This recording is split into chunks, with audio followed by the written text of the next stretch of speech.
Good evening. Welcome to the September 30th, 2019 meeting of the Grafton Planning Board. We will, as always, begin the meeting with public input. If there's any member of the public here who wishes to speak or call the board's attention to an item that is not already on the agenda, now would be the time to do it. Seeing none, our primary purpose for meeting tonight was to spend time in deliberation of the special permit for Brigade Village. Just to note, the public hearing has been closed, so there is no opportunity for public input at this time. The record is complete in terms of all the documents received and the testimony given at the public hearings. And staff has been working diligently to begin drafting the decision, and we have some work, a partial decision available to work on tonight. So if staff would care to explain where we are with this. Sure. I while it does right at the top have a decision, the primary purpose of this document is to review the procedural history, the exhibits that are part of the discussion, and part of the record, and then to get into findings and waivers. Out of the findings, you'll notice, and in the version that's sent off electronically, it did not come out in the black and white version. Bright yellow is, of course, dull gray in the printed out version. There are two sections within findings that I still need to draft, and I saved that for the last, and that really had to do with findings associated with public comments around the what was detention basin closer to the proximity of Church Street, because there was a lot of detail within public comments as well as a lot of expert testimony provided by our peer consultant and the applicant. So I'm trying to succinctly identify those findings. I wanted to get basically everything else out of the way. And some of those have to do specifically with waivers. So, for example, dealing with what is the maximum length of dead-end street for this project. Because that had to deal with waivers that were also requested, I worked on those findings that were most relevant to the waivers that were requested. There is no waiver that's really associated with the geotechnical report as it relates to the subdivision rules and regulations that we currently have.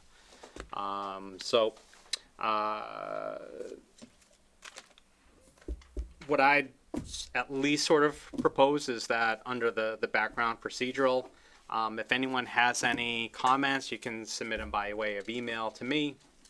I'll make changes. Most likely there's probably some grammatical things I haven't had Natalia or someone else in the office do a once over. So if we can refrain a nit or two until a later version, or send it to me electronically, then we can take that. So then we can just focus essentially what starts amazingly on page 7 with the findings. Yes, I will, just to sort of reinforce what you said a moment ago about nits. I noticed a couple of nits, and my thinking was exactly the same as yours, that once it's substantially complete, then we can review it for nits. But I wasn't going to pick at nits for this time around. But if you want to email me separately any nits, sounds good. Yep, I think I would. For me, it would be more convenient to have a complete document to review for little things like that. I'm not going to focus on that for now. Yep. So basically, the specific findings essentially start off in F3. Basically identifying the district that the property is in, the zoning district, RMF, as well as split with low-density residential, size of the two parcels that are within this development. F4, F5, just talk about the proposal as far as 11 structure, 2-story residential multifamily, total of 57 bedrooms. pulling in the relevant section, start getting in with F6. And for anyone that wants to read along, I trust people found the drafts over there.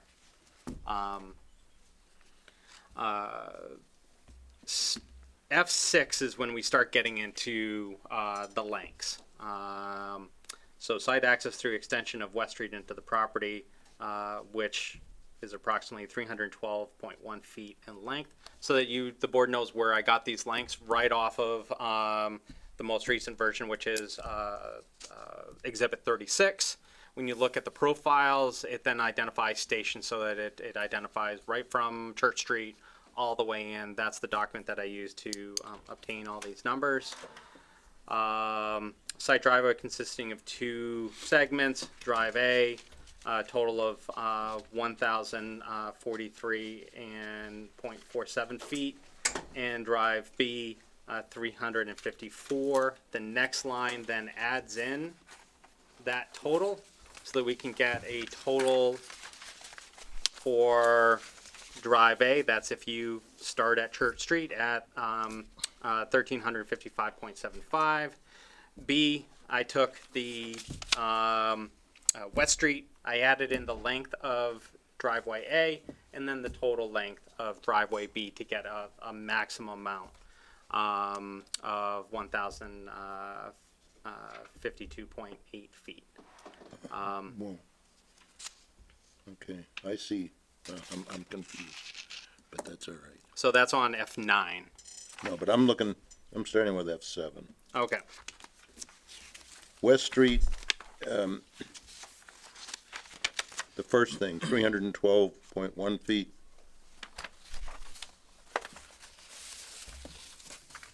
Second line of F7.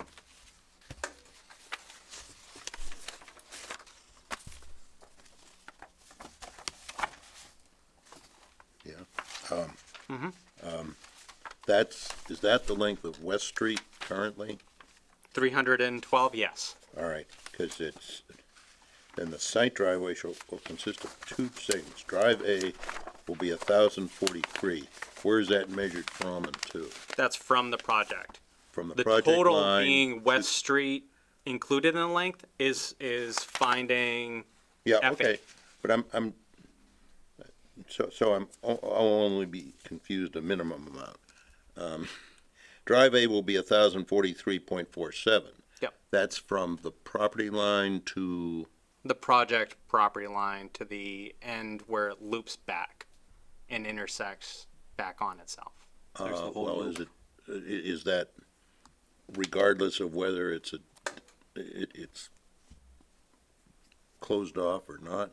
Correct, That's- regardless of whether it's closed off or not. And B will be 354.9 is the distance from where it branches off of A. Correct. Okay. Now, okay. Including, now wait a minute, because, well, no. Okay, 40. So from Church Street to the nominal, or all the way around the loop Correct. is 1355 and 57. Yep. And in finding 9, we're going from Church Street out to the end, up A and out to the end of B, Correct. which is, So that basically, and on the plan, you really can't see it, but it's going from West Street and Right. then here. yeah, and that's 1,052.8. Correct. This is not right. This is not. Driveway. I the don't loop. I don't have the full going out to Church Street. Right. It would have to, please imagine going 312 feet to Church Street where the line starts. Right. This is what F9 equals. Including that part that's up Because above. remember, when we do a dead end, we have to look at the system that comes off of that dead end. So while 354.9 feet is what this is right here, Right. we have to include from where it intersects to this property line and then there going to Church Street. That's what F9 reflects.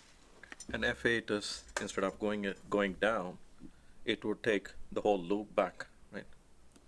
Correct. That would be coming from Church Street and doing that. Right. Okay. There's only one entry exit, right, through West Street? Correct. That's correct. Yep. And that's central to, Yeah, yeah. That's why we're going into this Yeah, detail. no, So reason why I'm sort of spending this amount of time is that the waivers have, some of the significant waivers, as was sort of covered last time, had to deal with the maximum length of dead end street. We have to first make sure that we are identifying what exactly is part of that dead end street. That's where just trying to go through that. On F11, I end up basically carving out this part here, which is the gated green emergency access portion, basically identifying where that runs from, station 8 plus 8.3.4 to 10 plus 4.3.47. Now, engineers could probably say why exactly we deal with stations, because how you read it is rather than 8 plus 83, which is 883, they didn't cover that in planning school. So no, if I had gone to civil engineering, maybe they covered why they do that. no, they just teach you to do it. It's This is how we do it. it's civil engineering jargon. That's it. That's all it What, is. why say something simple when you can state it in a more complicated way, right? That's right. It's the- Ours not the reason why, ours only. Every field has its technical jargon and odd ways of expressing things that you might informally think there's an easier way to say it. But there are generally reasons for it. Sometimes the reasons are rooted in history that nobody remembers. So within that, talk about what that surface is, and how it's secured by bollards and chains to prevent vehicular access. The following one I identified was that while this with the grass pave is the preferred, this exhibit also shows, and it's this little detail at the bottom, that there is a alternative access, emergency vehicle access as a paved alternative.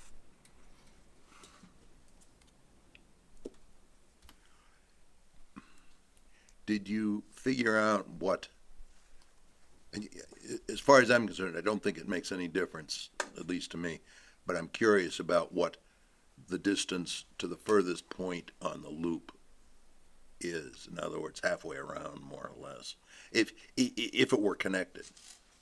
If it's not connected, you have to go all the way. So it's probably possible, because when we look at the profiles,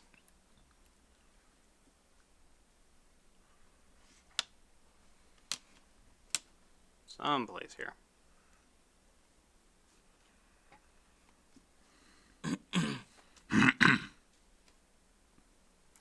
So within this profile,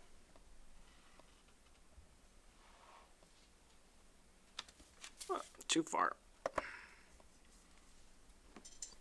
We have at station, or at 186.05 feet, that's where the loop comes back onto itself. So by subtracting 1,043, I'm not going to worry about the decimals, from 186,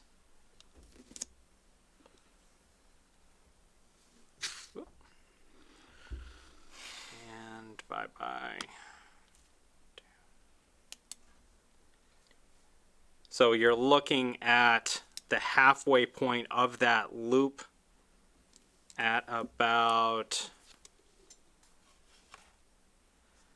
station 6 plus 14, where that would put us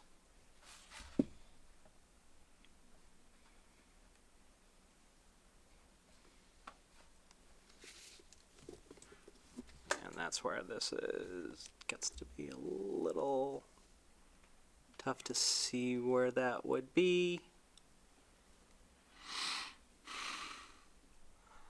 I'd be guessing pretty much very close to this. See this DMH-6?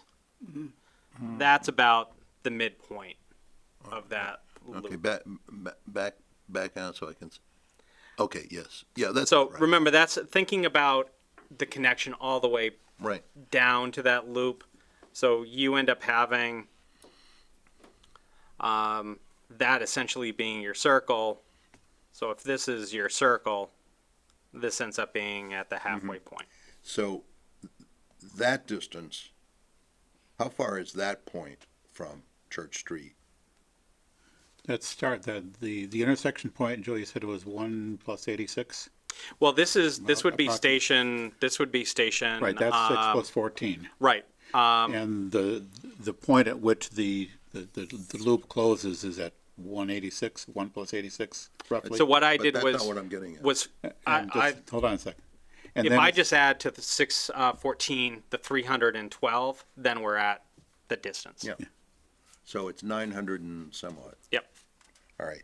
So the point I'm trying to get to is, we can argue about the loop and how to measure it, but the distance to the other, to Road B is greater. So we can focus on that, because that's a longer and less controversial.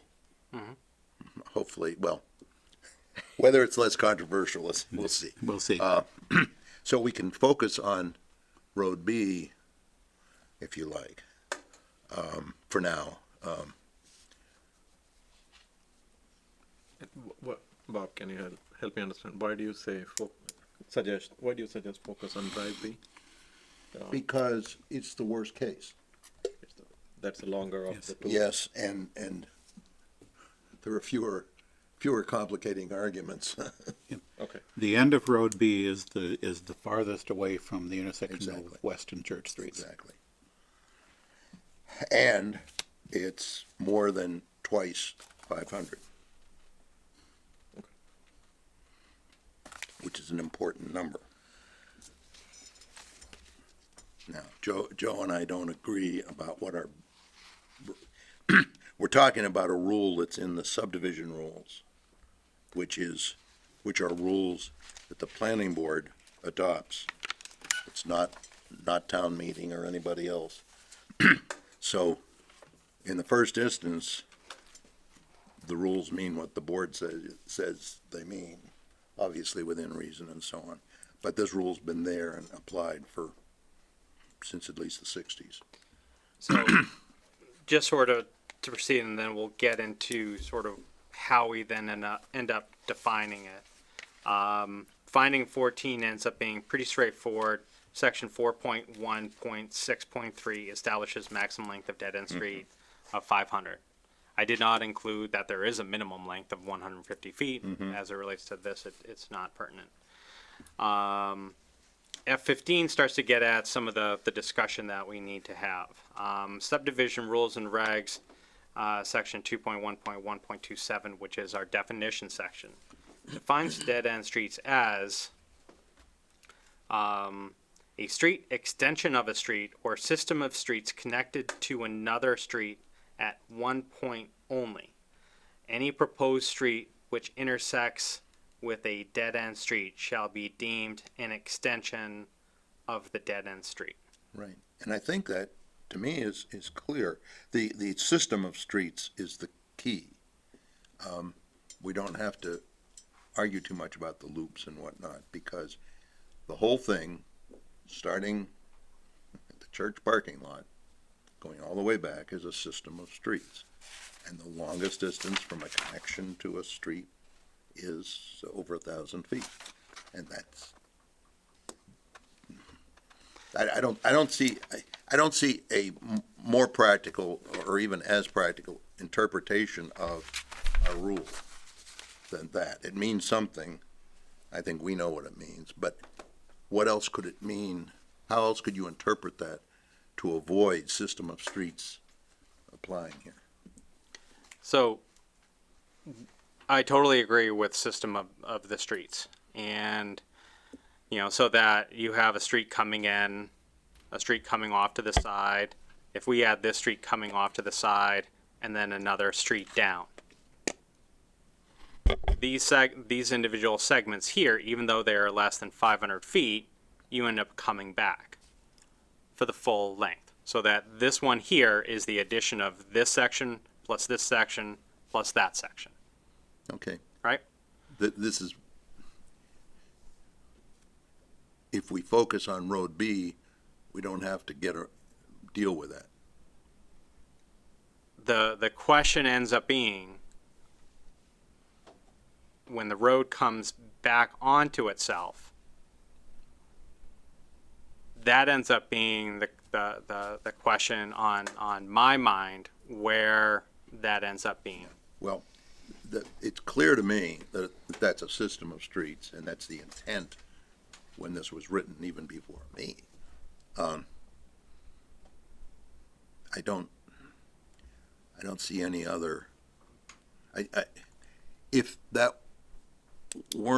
what I'm saying weren't true, you could build long subdivisions with a single entrance, by just playing with the street design and have things like this.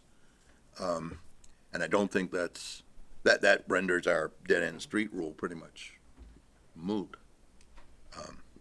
And I don't think that's our interpretation, and I don't think that's the intent of our law, I mean, I will say at or least our rule, I regulation. agree with the interpretation as well. You know, Mine. yeah, yours.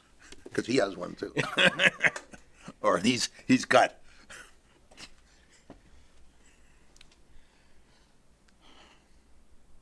And that's the central thing that needs deciding.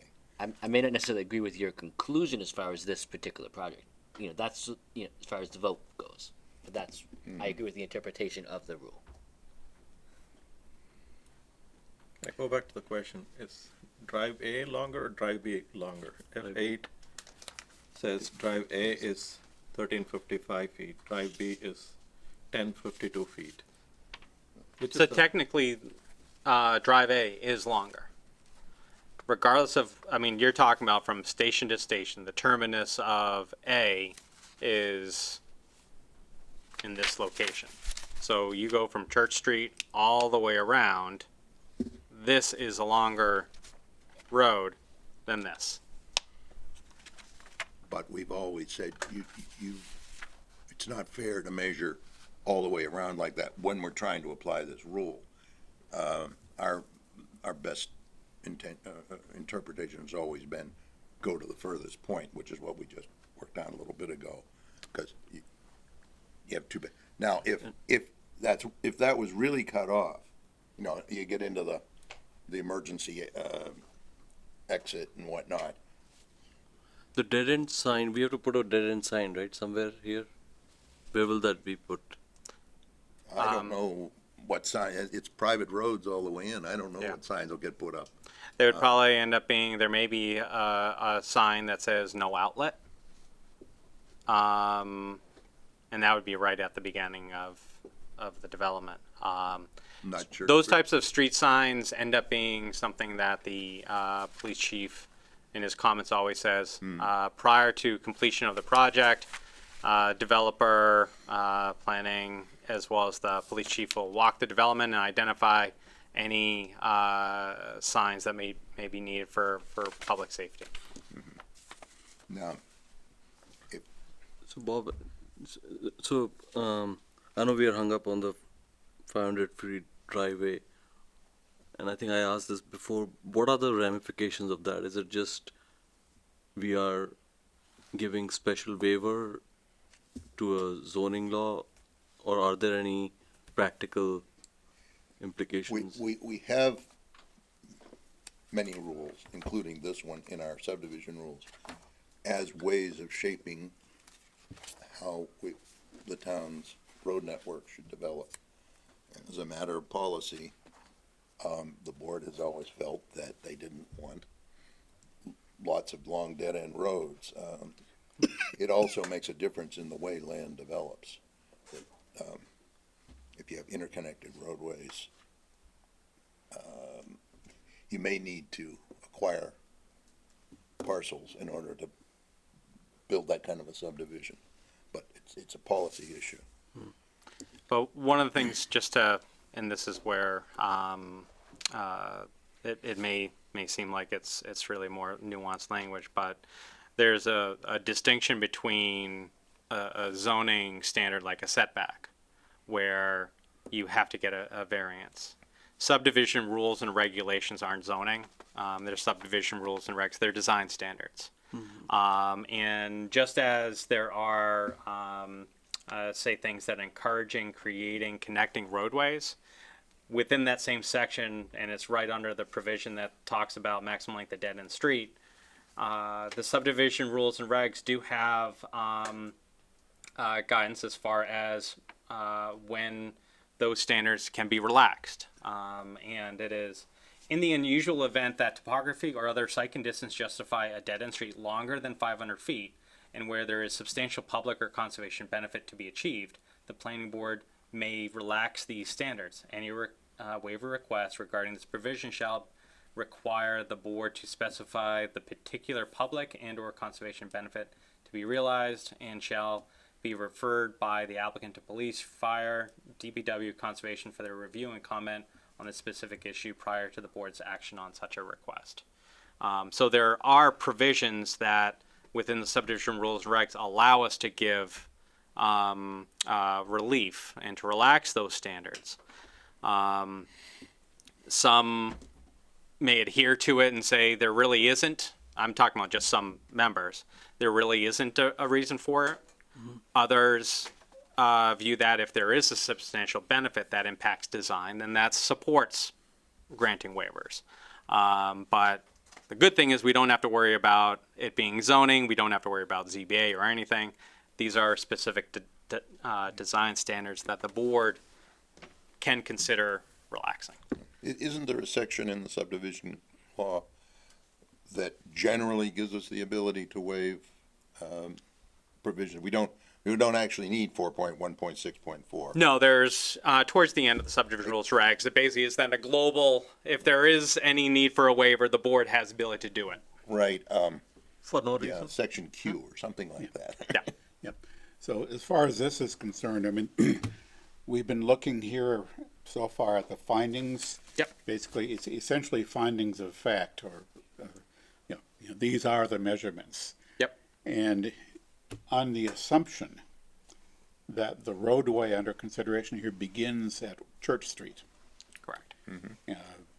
Had West Street been a public way, the beginning for this project would be at the end of West Street, not at Church Street. Yes, but not the dead end.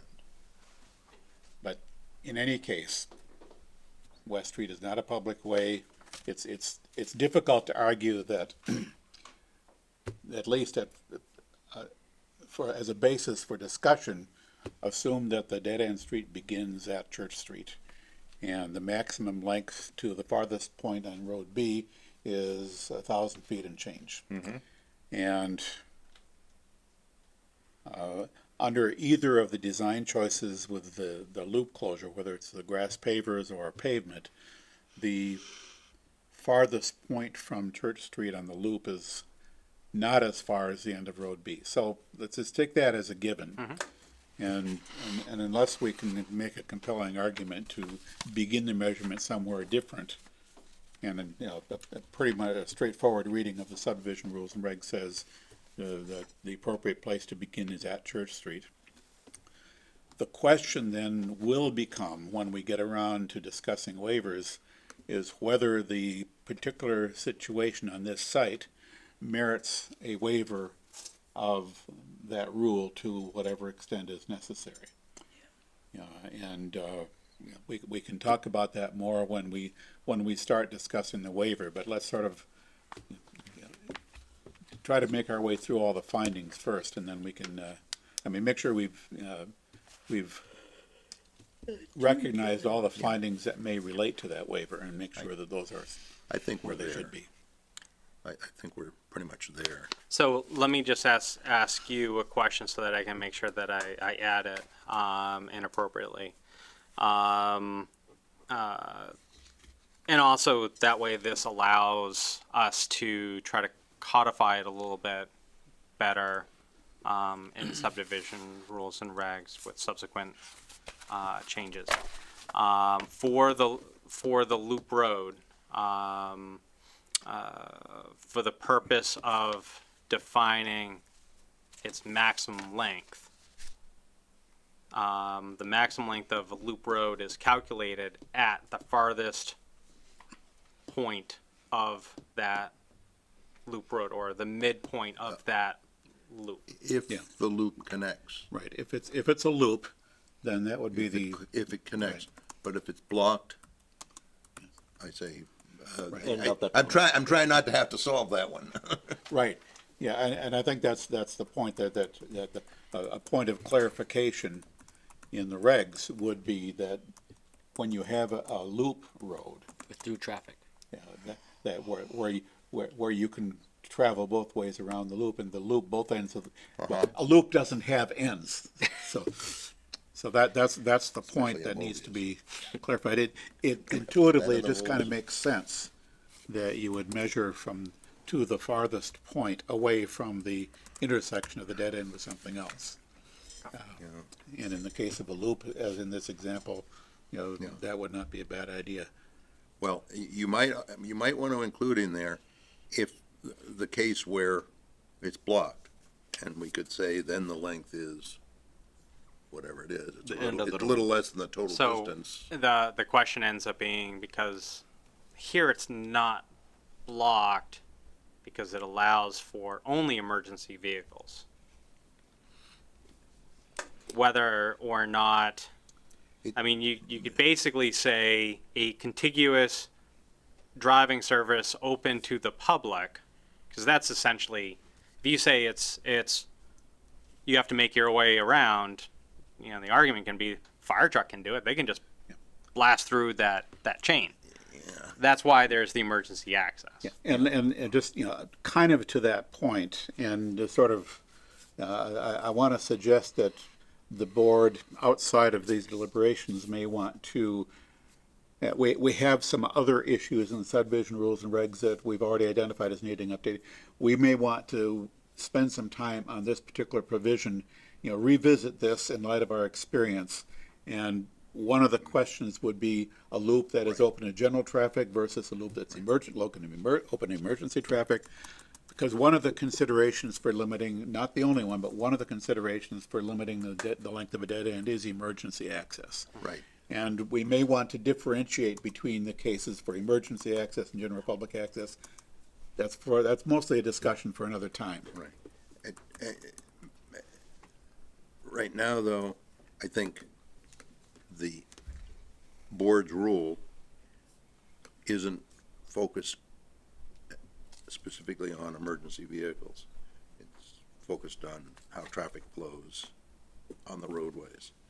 So it includes other than emergency vehicles. In any case, I was trying to keep us from having to go too far down that side street, because it takes time and it doesn't get us anywhere. I'm anxious to get on down to where we actually talk about the waiver. Okay. Oh, but, well, okay, I was just, I think with all the other relevant numbers, it may be, or maybe you already have it, but it should be clear, the measurement coming in and going around the loop. If it's blocked, then what is that length? Just to have it. We have that. What I don't have. Okay, I'm not sure whether it's absolutely clear that's.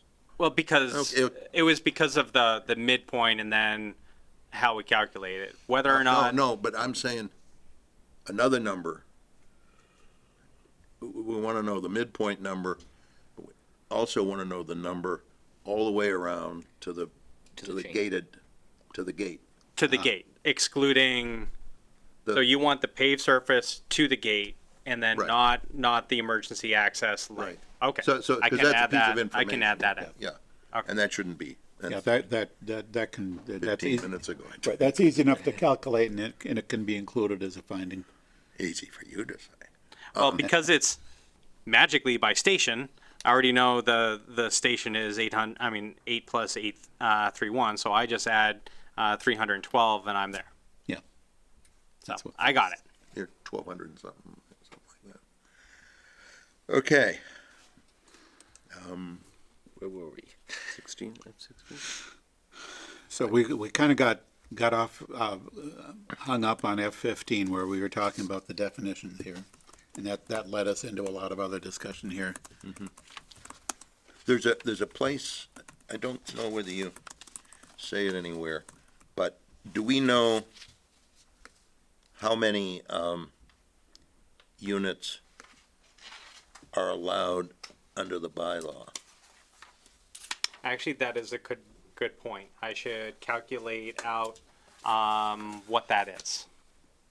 Because So I don't we're- think it's, we're it's all- much more than, Yeah. than their 57.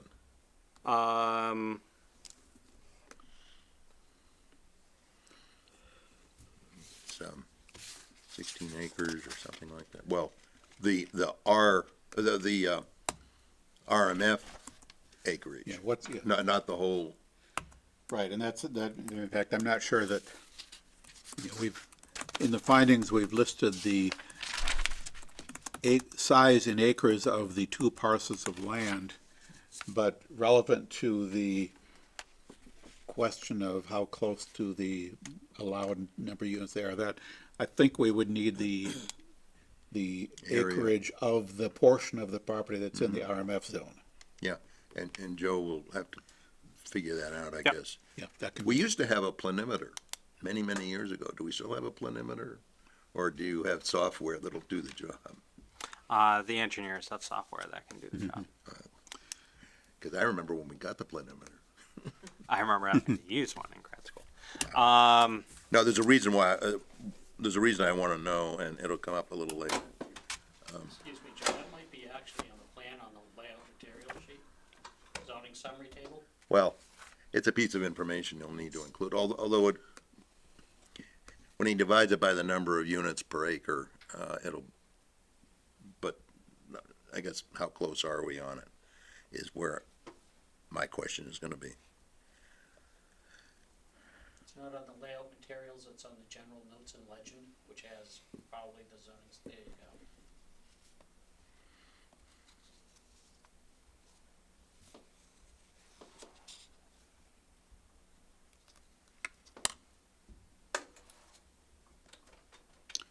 There we go.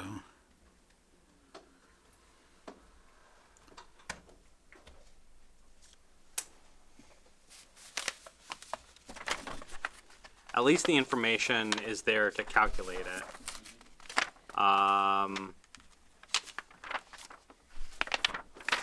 Yeah, you've got the square feet in the RMF, is there in that table? 316. So basically, you're at the, looks like you're at the total.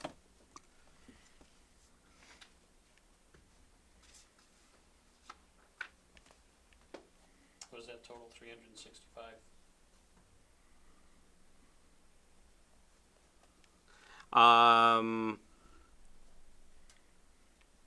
I'd have to Yeah. back out because, well, here you have required allowed 57 units, but 5,500.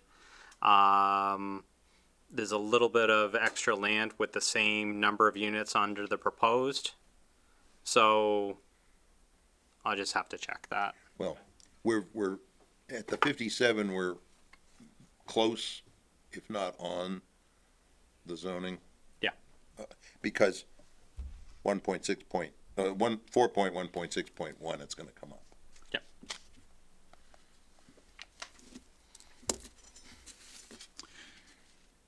Yeah, given the given 316,226 square feet in RMF, the calculation at 5,500 square feet per unit comes out to 57.4956364 Thank you. units.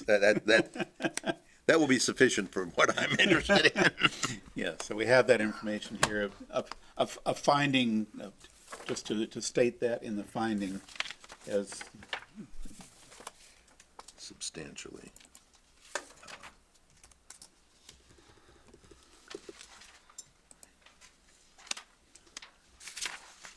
And we're not, right?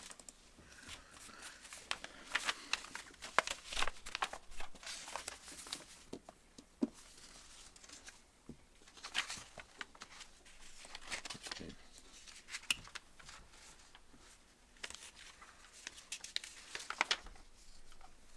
All right, we'll have a chance to, are we moving or are we doing homework? what's next? I, Next, We've identified a couple of additional findings, yep, just to reiterate information that's yep. available in the documentation or can be easily calculated. I think we left off in F15, Yes. F16. F16 is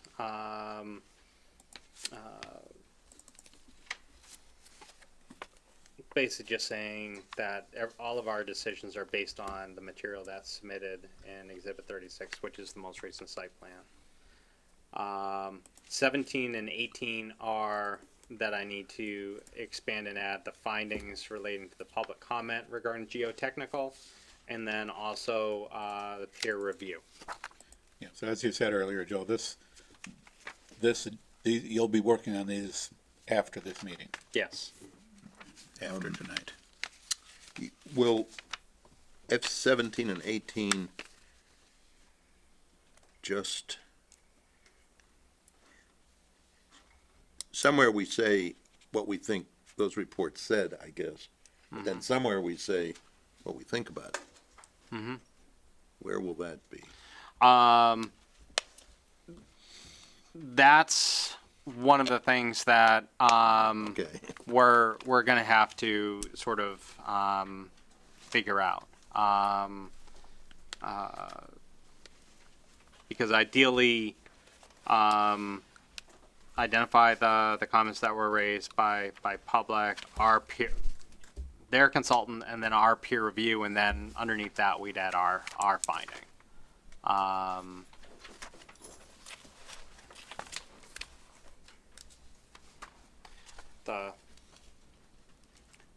The challenge is that many of the things that we need to make a finding on fall within specific criteria. Sections within the zoning bylaw regarding multifamily, regarding special permit, where then we can sort of elaborate right in that. One of the things is that as we go through, we can sort of discuss, you know what, this may be a good place to put it. So for example, dealing with either drainage or dealing with impacts to the neighborhood. And we may want to sort of place those in here because we've gotten into aspects regarding geotechnical that we've never had to. But realistically, as long as it ends in the findings and we think it flows, that's just what we need to do. Because it seems to me that we should end up saying, I don't think we have a choice except to say, we don't know as much as the people with licenses, the expert. We can't, even though concerns were expressed and elaborated on from people, we can't contradict. We don't have a basis to disregard the experts' inputs. Seems to me that if we were to say, you can't build this because of the concerns that were raised by the abutters, But there I are don't think that would last in court. there are things that we can say because of an abundance of concern the board has as raised by abutting owner's testimony, these conditions then are brought in as extra belt and suspenders. But that's sort of getting a little bit. That's ahead. yeah, a little bit ahead of ourselves. And, yeah, certainly it was important for us to have our peer review, and I think, the findings that we read, that the findings that eventually show up here related to our peer review are going to be very, so that's really the basis. We use that as the basis for. Yeah, the reason I mention it now is if Joe knows how the board feels, it'll help him try to fit in whatever gets fitted in around this when he writes 17 and 18. Yes, and then there will be, as you noted, the conditions that are included in this decision will reflect the results of the geotechnical review, peer review, and the geotechnical comments raised. But I think your point, Bob, is to make sure that we have all the findings that need to be in here to Well, also, support them. I'm trying to help with, since this is the only time we're gonna talk tonight, probably Yeah. about the geotechnical, giving Joe any input that we can as to where that might be going and what he Yep. might need to be able to say for us, so we don't have to go back and forth over that, at least not as much. If others feel differently, then speak up. From a geotechnical piece, I had two questions. Does it go under this or not? I need guidance. One was there were some boring, there were two borings, test borings, and there were some results that were supposed to be shared. Do we have those results already shared? Anything that the department received is online. So if there is specific boring information that would have been included as an appendix that the applicants did not include in their geotechnical report that are referenced, then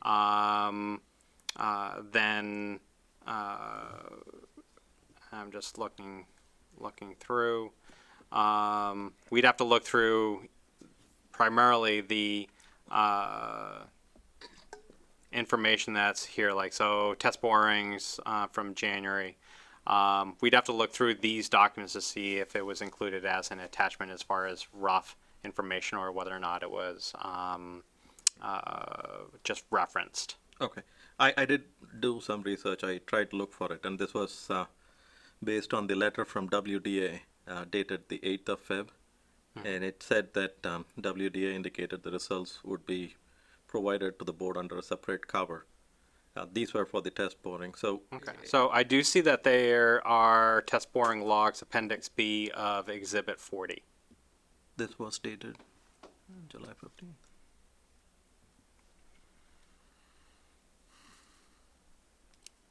And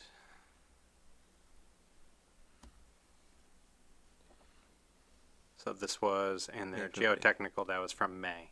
Okay. I think maybe in our findings about, again, either in 17 and 18 or someplace else, we should perhaps, if there's a clean paragraph in each of the professional reports, a bottom line, a conclusion, recommendation, like under accepted engineering standards, blah, blah, blah, something or other, that would be helpful. Okay. You know what I mean? Yep.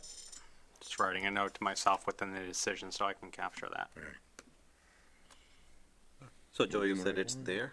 Those two are there? The test boring results are there? I'd have to specifically match up, but within that May 15th, there were test boring logs that were included. That's what these are here. So you can see the location, NEG-1, and then what the depth to different material was. Did our peer reviewer complain about not having any information that he needed? I don't recall that. Because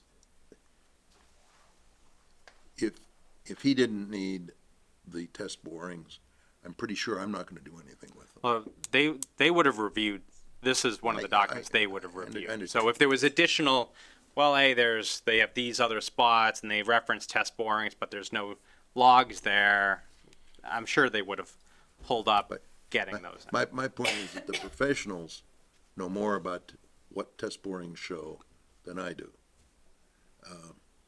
So, again, there's a limit to how much, even if I don't have the test borings, even if I do have the test borings, they don't tell me anything, because I'm not a geotechnical person.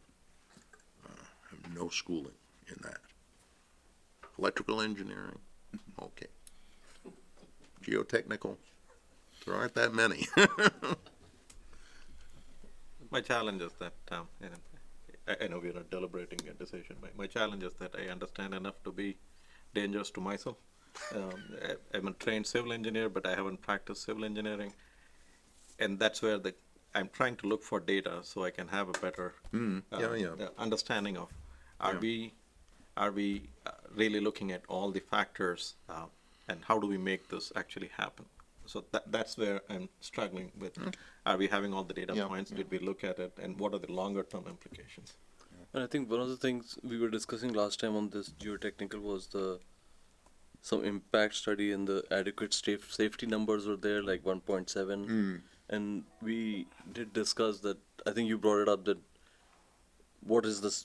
What does it mean? Like, is it on the good side? Is it on the Right. Risky side? Right. Do we have the right test scenario? And I think, Bob, your answer was that if we have to expand the test condition and expand it upstream and downstream to study the impact of the bedrock, and I'm throwing jargons here, but are we doing enough of it, or have we looked at all the points to feel comfortable that all the data points have been collected on? But our decision is gonna have to be based on what we have now. We're not gonna get anything more, on the for the record for this case. So we have to do what we do. We have to decide what we're gonna do, based on what we have. And keep in mind that the peer review consultant that we hired for geotechnical to review on behalf of the town, I would expect that peer review consultant, as an expert in the field, I would expect for him to have brought to our attention any deficiency that, in terms of accepted engineering practice in that field. As Bob, I'm not qualified to review that information and draw any conclusions from the data directly, but so I have to rely on the peer reviewer that we hired to review, and specifically we hired our peer review consultants to find anything that is missing or inadequate in what the applicant has submitted to us. We rely on Graves Engineering for the same reason, to review things like stormwater and other more general engineering that is within their scope of expertise. We rely on them to identify any deficiencies in what the applicant has submitted. Maybe Joe, in connection with what I was asking for a bit ago, will tease out the language about the safety factors. But I think the language is basically, these safety factors are accepted practice for like the 1.1 and the 1.6 or, whatever they are. Right. And I think both reports had those representations. They did. What I'm, to the chairman's point, based on the discussions wherein there was a public concern and then the peer review consultant was here, I didn't walk away from that conversation that there was a conclusive discussion based on in terms of just the facts. And I get your point, Bob, that it was factors of safety can work different ways. It can be 1.5, 1.7, but those are based on certain models, and you can argue both sides of the models and say that this model says 1.7, this model says 1.5. But that particular conversation, that is what was of a lot of interest, and that's the concern based on which I said my recommendation was not to close out the public hearing. Was there seemed to be a lot of facts presented by a representative from the public that this seems to be not sufficient test condition, and that would need to be expanded. I didn't hear the response from. I didn't walk away with the response from our peer review consultant, if that was enough, or if it is not enough, whether there was agreement or disagreement. So that's an open question in my mind. So the thing is, with that concern, where does that take us in the decision? You don't have that information, you can't get that information without reopening the hearing, or you can't try to get that information. So your choice is to accept it or to deny somehow, at some point, deny it, and there are places where you can vote to do But that. also it depends on, like if the board found that the peer review,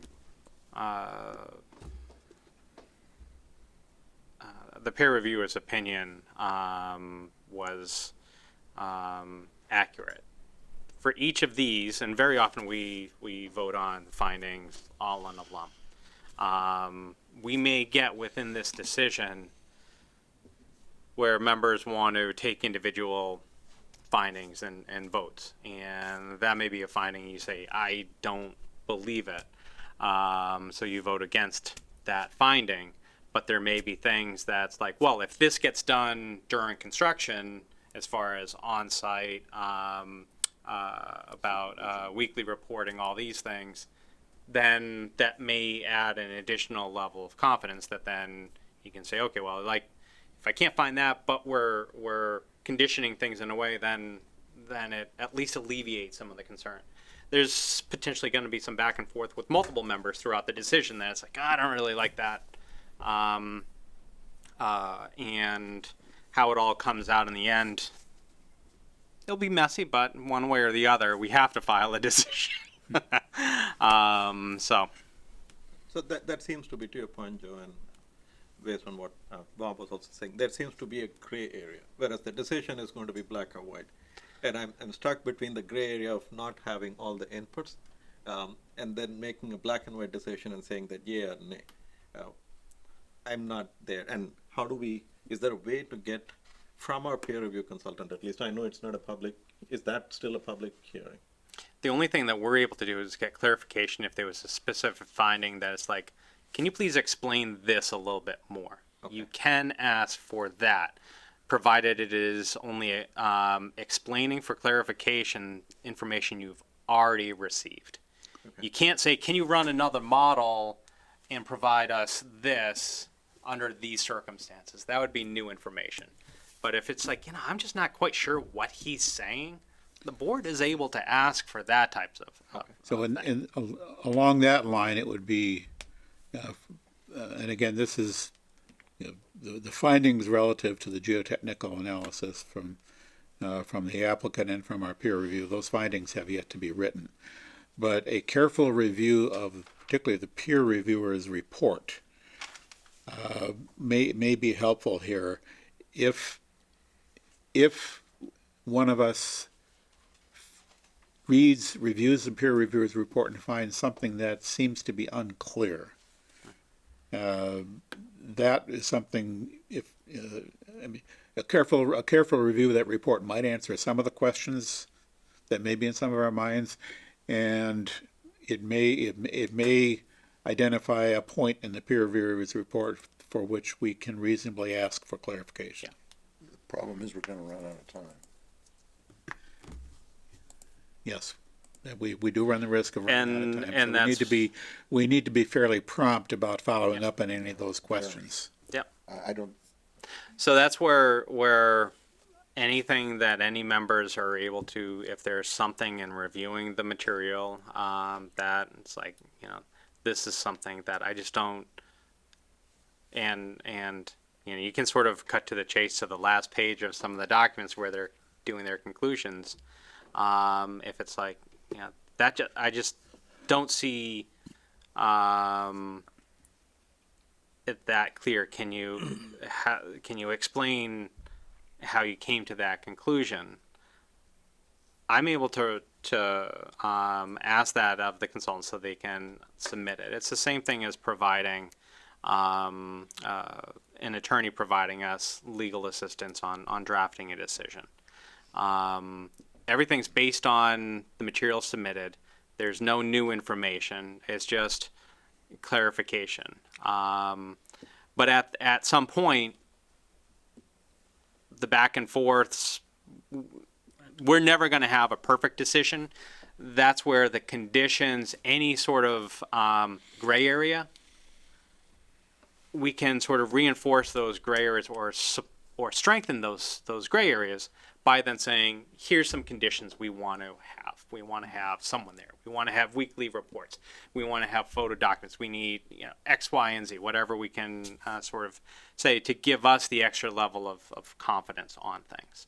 Because we've already, I think from the beginning, we've been saying, and the peer review, and I think maybe the original report, all talk about on-site supervision, which is the main thing that I think you're talking to for that. So, I don't think there's any question that that'll be a condition.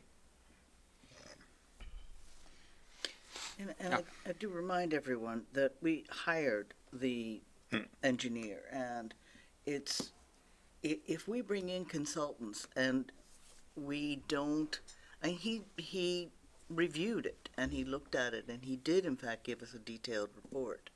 And I'm not a geotechnical engineer, and I have to rely on our consultants just as we rely on Graves Engineering or we rely on our cell tower consultant.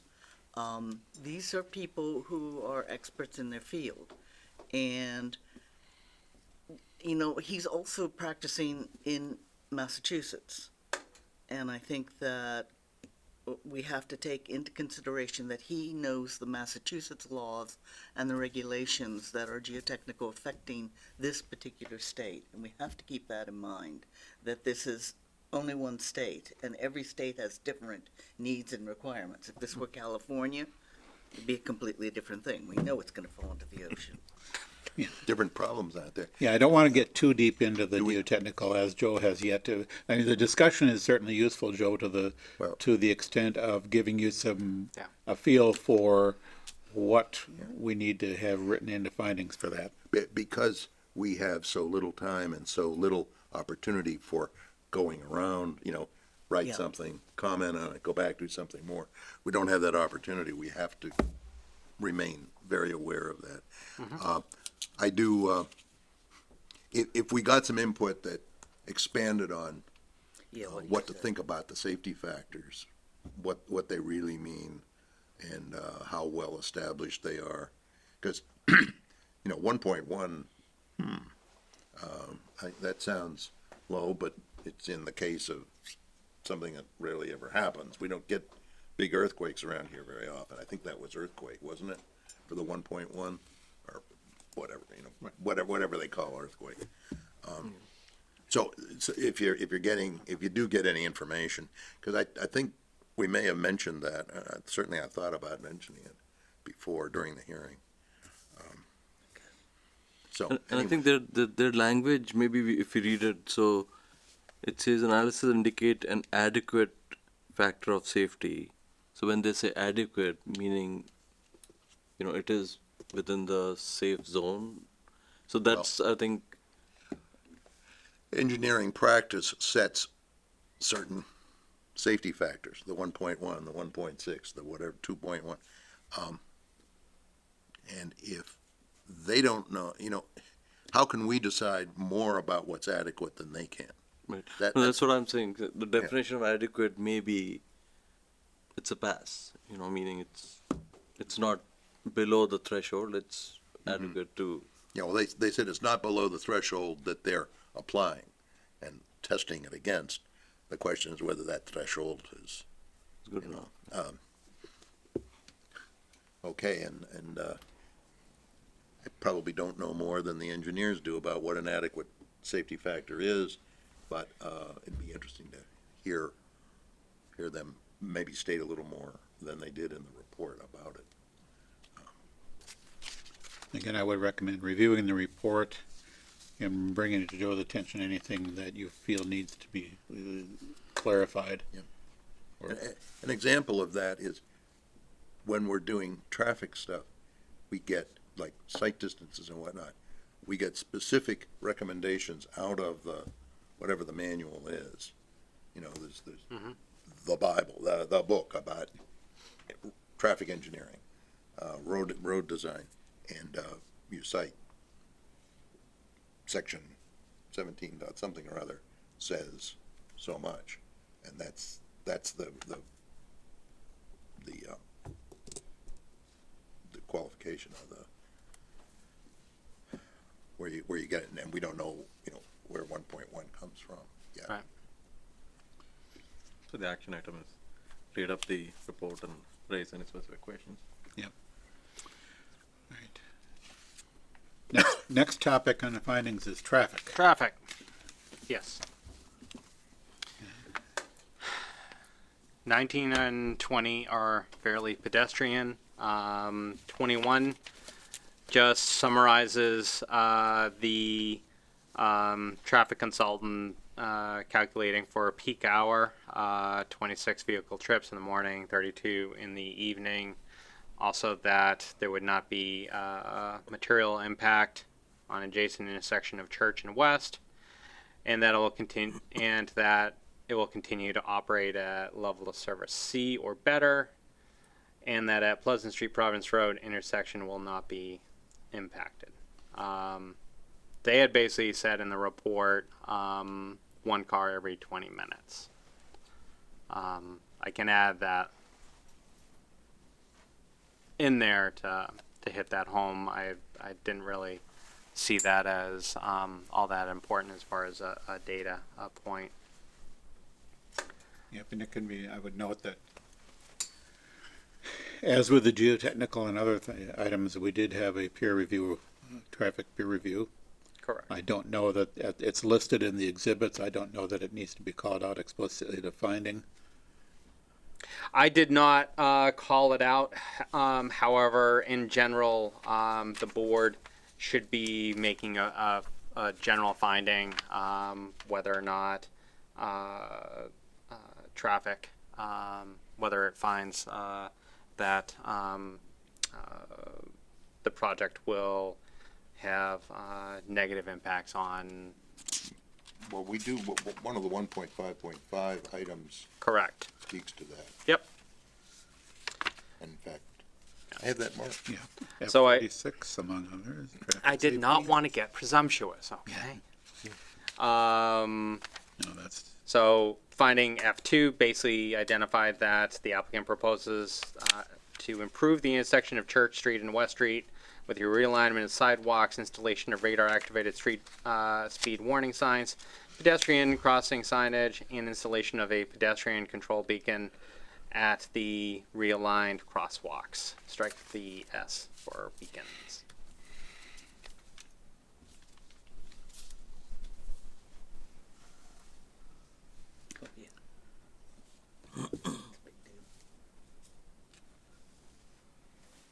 So one thing that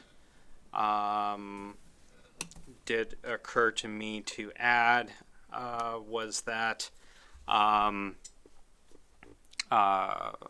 the proposed traffic mitigation was reviewed by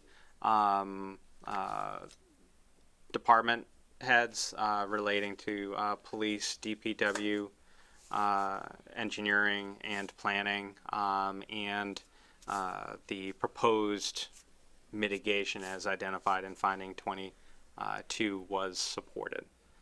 I can say that they proposed something much more, stop signs, but again, that's just putting useless words on for something that isn't proposed in the end. yeah, but I think it's sufficient to highlight what is proposed and to highlight the fact that the proposal was satisfactory to the relevant town departments.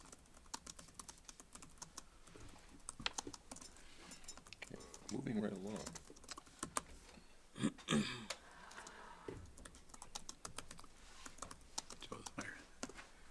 writing a note to himself there.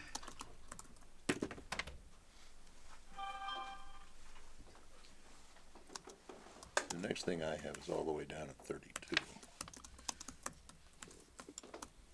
Okay. Okay, with F-24, there is like 5 subpoints under there that ultimately the board will have to formally say we find Right. that, or does not find this, that, and the other thing. I don't know that we need to talk about that. We're not voting on this tonight, so Correct. we don't need to go into too much detail. And that's where, with these, the way that section 5.22 is written, there's things that basically say the project must, and then it identifies some of these performance standards, but it's in paragraph form. So this first one, the 2.2.2, was a long runoff paragraph. I divided it up because I felt that it was important to separate out things like lighting from parking, from major topographical changes to tree clearing. So, Does anybody have problems with any of them? I don't think I do. I do have like 2 questions for 24. Might be nitpick kind of things, but it impacts my understanding. nitpick is fine, just not nits. Yeah. So on C, Yeah. it says at the last sentence, disturbance to weekends and to land adjacent. I'm guessing, but I wanted to be clear. Is that wetlands? Yes. Okay. And then under E, the trees have been retained between. What is it between? I probably Right got. between Church Street and the proposed grading. Wetlands to the east of the project are protected. I think east should be capitalized. Well, that to the east, yeah, that should be east. Yeah, I wasn't mentioning that. Yeah, I think is the sense of that between Church Street and the The area proposed of, grading for the detention Yeah. basins. Okay. that's basically to the downhill from the project. From Church Street, you're looking at trees instead of Right. the project. My point there was just to make sure I understood it. Yep.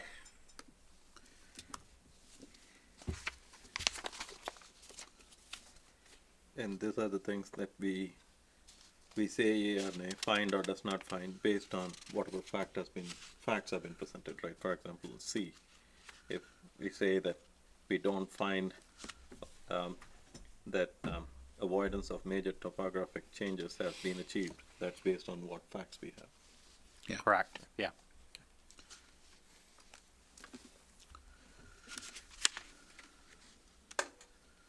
Any other questions on that? Nothing more from me on 24. And 25 talks about the lot area to be retained as unoccupied space. It's basically the finding is saying that finding is stating that we find that this project satisfies that requirement.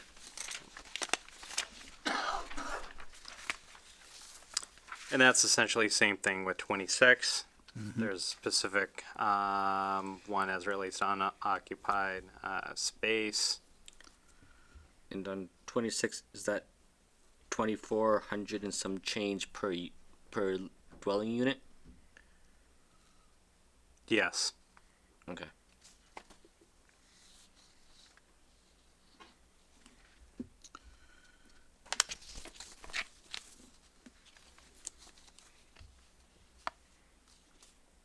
.27 because this is going to be a private project. We don't have to worry about acceptance of open space. 28, it was already identified that just like a ownership condo, it'll be driveway pickup. There's not a communal dumpster. Do we actually say which type of condo it is?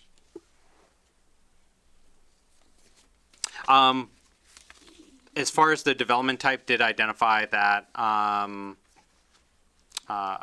mean, technically condominium is just a form of ownership, that we often equate it to also a certain design, which is very often we think of a condo as building of 4 units and 2-story, we do identify 11 buildings, 3 to, or it might be 4 to 6 units in each, 2-bedroom units, 2 bedrooms in each unit. So we define it that way.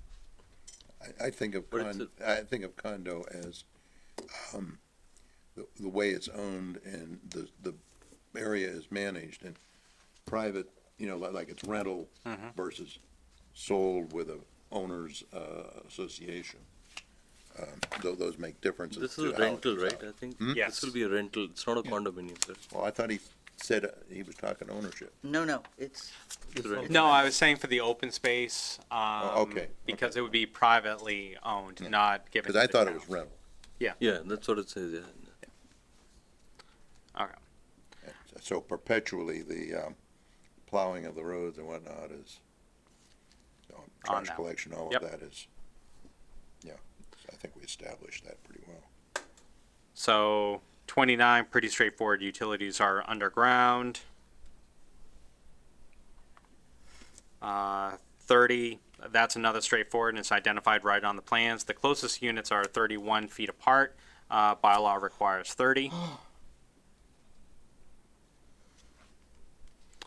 31, basically need to make sure construction of drainage, utilities, roadways be in accordance with subdivision rules and regs. So that's just a finding that they need to meet those requirements, unless modified by the special permit.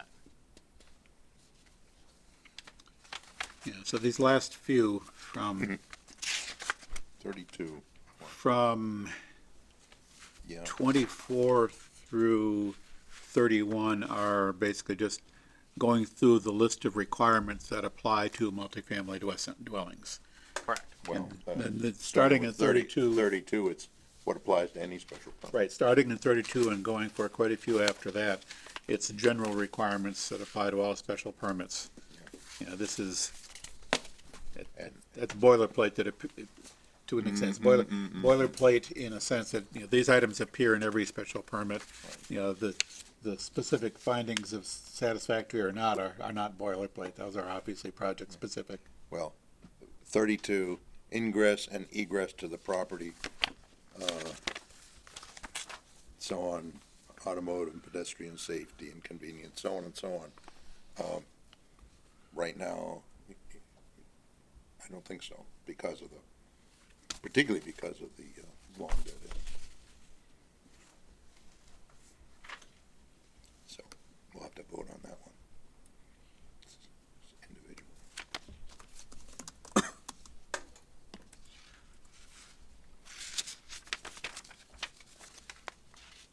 Okay, so still have two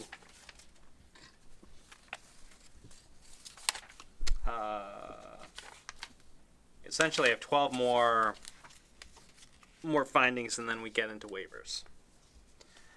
I don't have any problems until we get down to 41.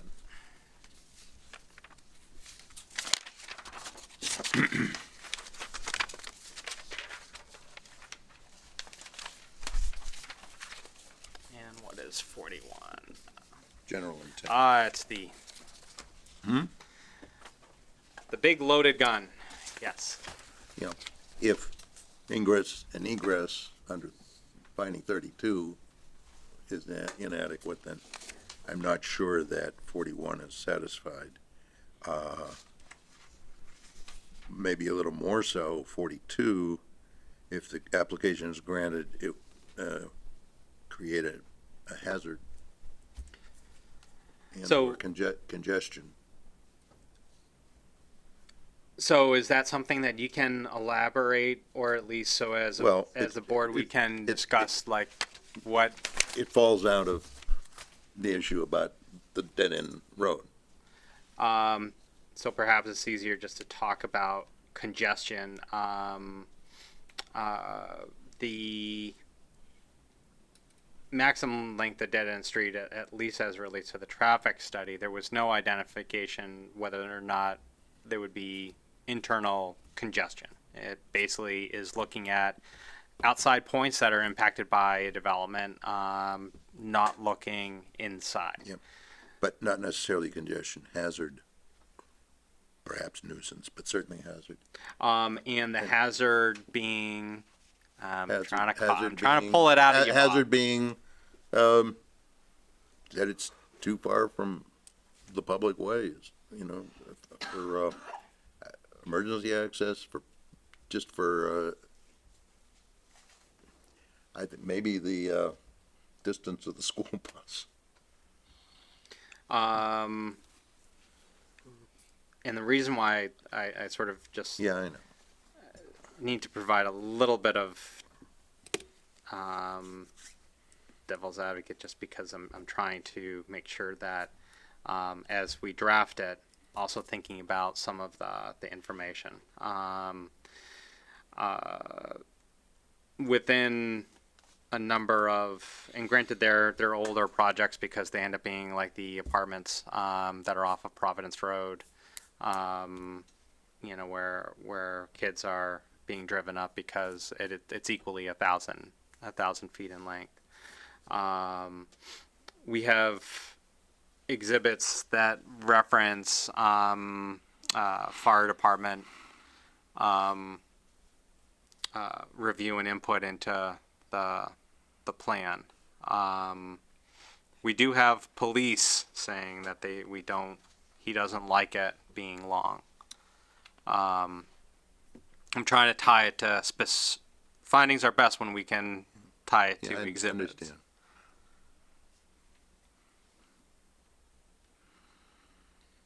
You said the police department says this is long. Does anyone, or has anyone, or is there any finding which says the distance or the nuisance, potential nuisance, it could be for all the children bringing in, assuming there would be families with kids in the apartment units? That's an assumption. If they pull over and park their vehicles in the morning at the time of drop off, 3 different times in the morning and likewise in the evening, is there a finding that someone has raised a concern, be it the police department or traffic study or anything?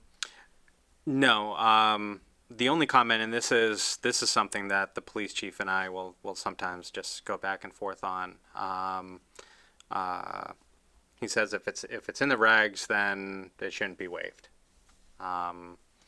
That conceivably you can have a tree fall over in the middle of a development and cut off access to the development. I've always sort of said, well, if you take that argument, a tree could fall Anyhow. down at 5 feet into the development, and you're in the same condition. And so the challenge ends up being like how then to sort of evaluate that standard, because traffic with level of service, you have a situation where you have a specific delay, you have an engineering standard that says you've now created a level of service F, and you can't do that. You can't drop down level of service. We don't have a comparable document that says you've gone 50 feet and you've then failed. It basically is in the subdivision rules of regs, that's 500 feet, but there's not, say, at 700 feet, there's a doubling of hazard or loss of life that occurs. So we don't have, say, a concrete standard. That's where looking at if this was a major residential development, which we'll be dealing with shortly for North Street. How big? 37 units. On I know. about 70 acres total, I think. There's standards within that bylaw that basically says, you know, if it works out to preserve more open space, it encourages the board to grant waivers, including maximum length of dead end street. It's where it specifically calls that out as a balancing item, especially because we dealt with it with the ridings, or will again be dealing in with the ridings. So it's a little bit more fluid than just a black and white, that 501 feet, death and mayhem, 499, everyone's peachy dory. But if I voted that against the waiver, I really have to think hard whether I Correct. don't need to vote against these, Correct. which is the whole point of noting that they're here and that they will potentially come up. So with this specific finding, that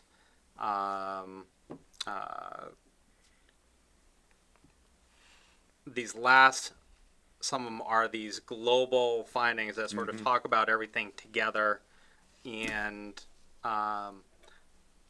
these three will take a little bit more creative writing on my part, but knowing how you, the board as a whole, views some of these other things. So, for example, would create a nuisance. One of the things that was stated by an abutter is that you have the potential, because of geotechnical conditions, for a large mudslide to occur.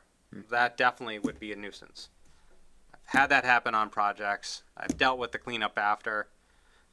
It is a nuisance. That would be more than a nuisance to me, depending on what was in the way of, A finished basement. But yes. More than a but nuisance. besides the point, so knowing as far as these types of things, that's where these are going to be expanded, especially once to do the findings for the geotechnical, to sort of expand upon these, because these are such global findings. Same thing, the next one, 43, would not cause substantial harm to the neighborhood. And then the last one would not derogate from the general purpose and intent of the bylaw. How- These, Why did we, 41 and 44 are very similar. yes. so in 43 we use the word substantial. Is there some harm? Like, Yeah, that's the interesting thing about the use of words like substantial or harmony. It ends up being the board is identifying what is that. If there's an element of concern, those are things that then are able to be conditioned. If we're concerned about excessive loss of trees, we're able to concern that they delineate a limit of work, that it's inspected and does not get encroached on, and there's a fine. We can sort of approach things that way. Same thing as far as very often for some things you may have to do other additional tests because it may be in a location that it seems to be fine, but we need to verify things. That's some of the things with geotechnical. We have some basis for conditions that basically say, you need to do some of these X, Y, Z things, both on but then during construction, because we want to make sure that by the time everything's done, that concern we may have is not realized in the field. Deciding what substantial means there, I think, is what we get the big bucks for.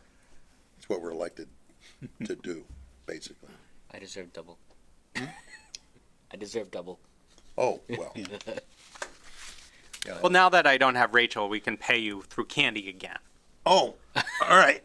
She gave all the candy away to kids coming into the office and did not order Have to any. have a conversation about that. Yeah, keep the energy level up Exactly. here. There are a set of findings I just thought about that might not be considered findings, depending on my understanding of things, but are not even listed. Do we want to have anything saying about the no parking near the church on both Church Street and West Street? Question ends up being enforcement. It's a private street. They've worked with the church to identify no parking signage on the church side. we can do things such as require within rental documentation best practices as far as not parking in specific locations.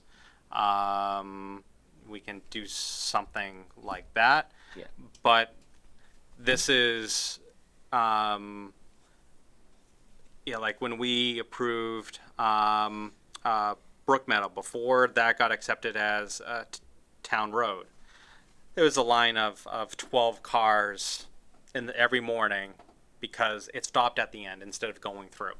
There was no way we could prevent, by way of a condition, saying you cannot park in that location. Like, We can state general things that vehicles cannot be parked in a manner to prevent emergency access into the development.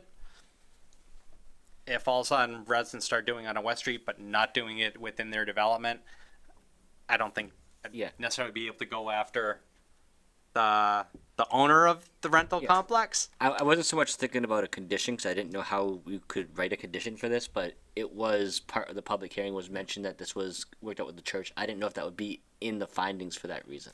So one of the nice things is that the board can make findings on anything that was testimony. So many of the things I have listed, it's not corresponding to a section within the bylaw. So it's providing just information that supports the board's ultimate decision. So if there's something that you feel as important like that, I can easily add that in. If there's something that you think is missing out of the testimony that did not include, I'm trying to think of something right off the top of my head.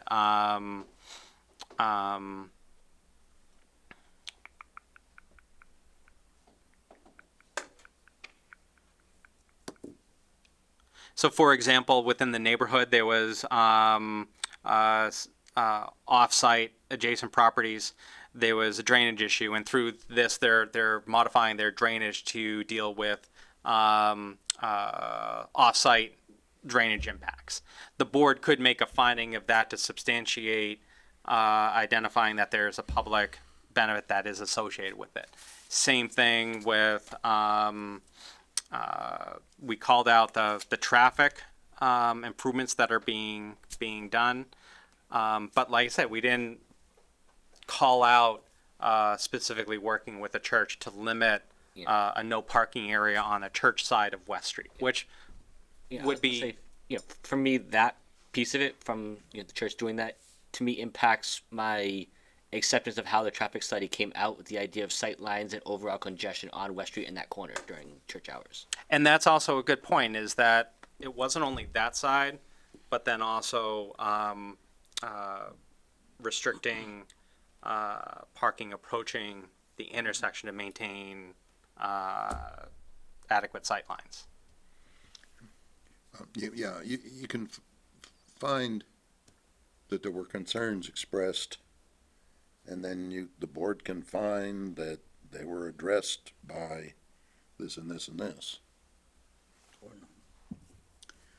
True? Yeah, True, and that's true, and that's true. probably worthwhile pointing out that part of this project is to, it turns out to be to address some of those concerns that are not on the project property per se, but they are Yeah. related to the project, and there are some. And we already Bill have findings suggested about there's that intersection as well anyway.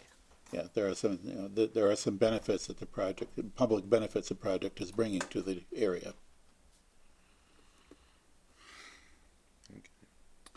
Yeah, and it certainly wouldn't hurt to point out anything of that nature that is, these are some of the impacts the project is going to have on the neighborhood, some positive impacts as opposed to negative impacts.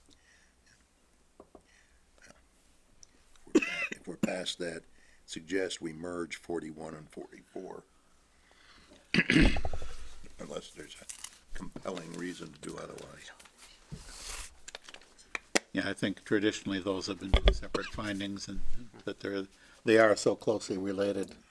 I think all the language up to,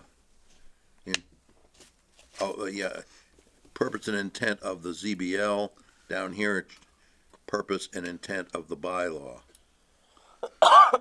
or the stated district objectives or applicable use criteria.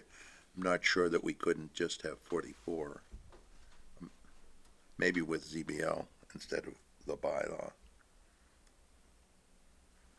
But we're only saving a few trees, Yeah. few electrons, magnetic domains on the disks.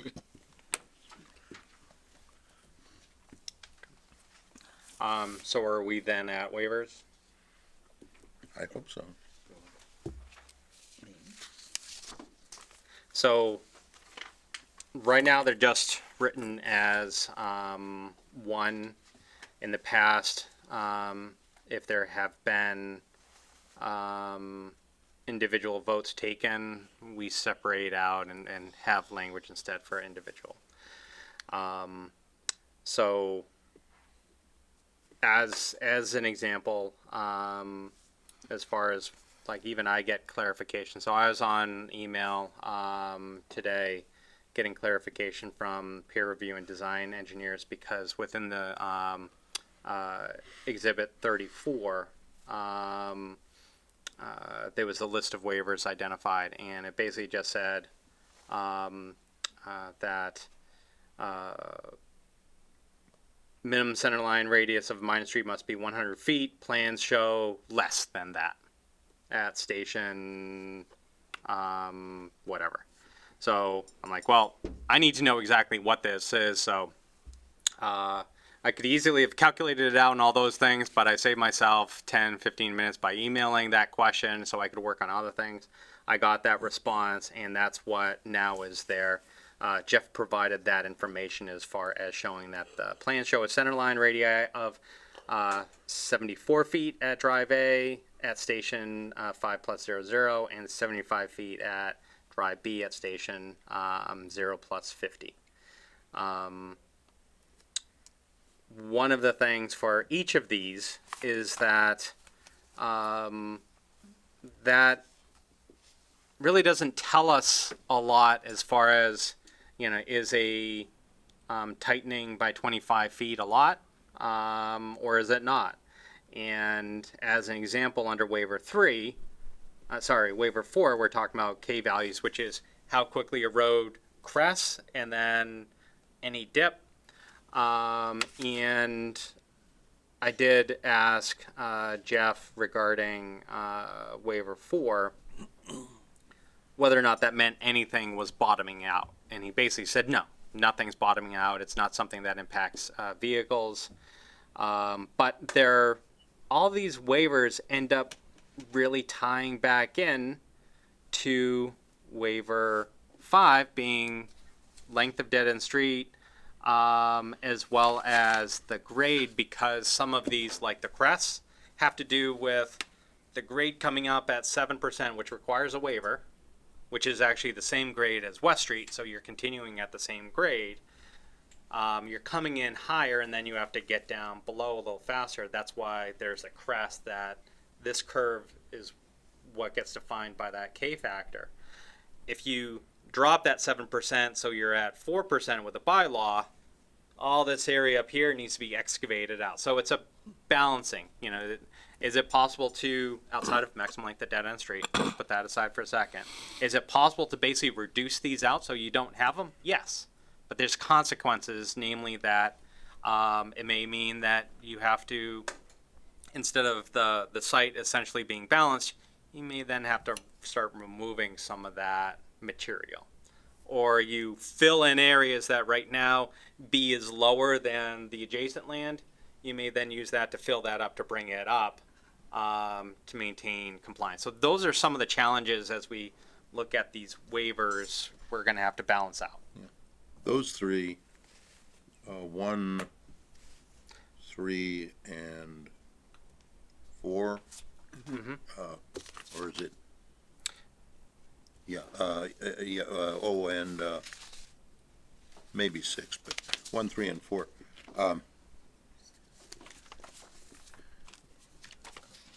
We have rules about road design so that we get roads that the town will be happy with in the long run and that will be good.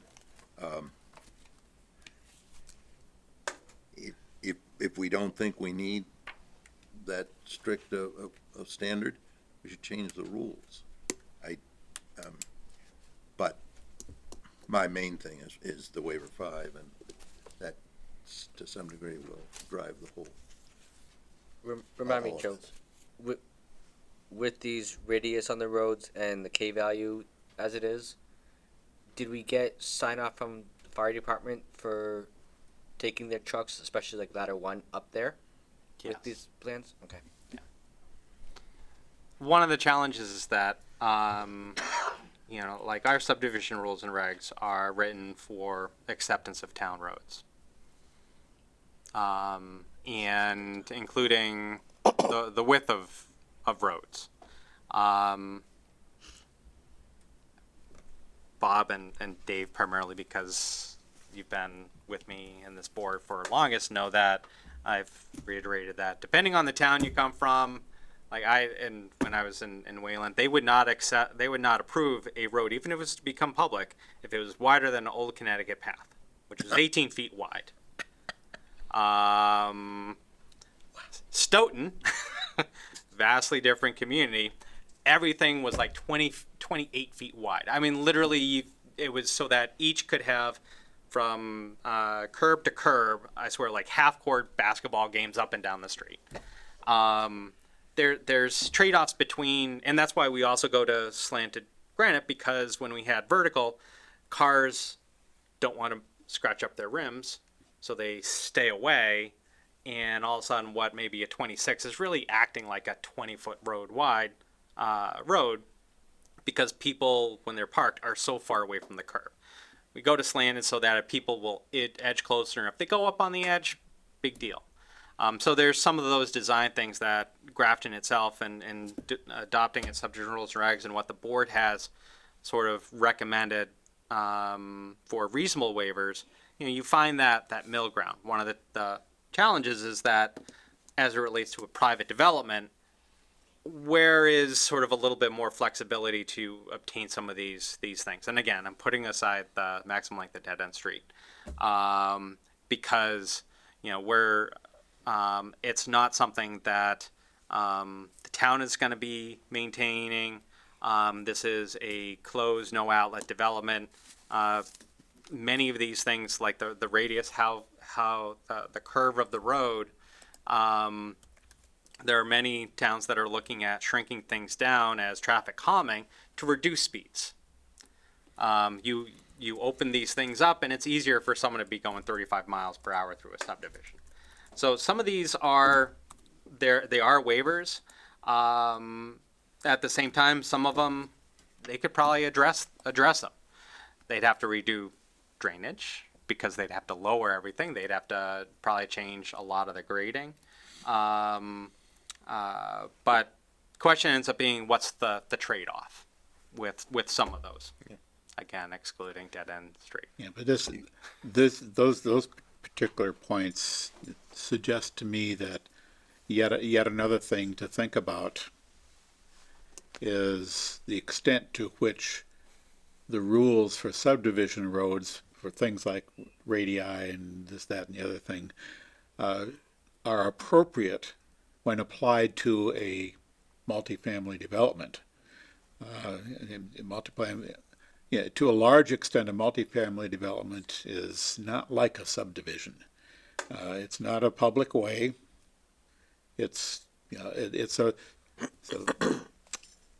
While a number of considerations of road design are good principles to use anywhere, it's probable that we ought to think specifically about the extent to which the rules may ought to be a little different, a little bit more relaxed, or in whatever direction. I don't know off the top of my head, but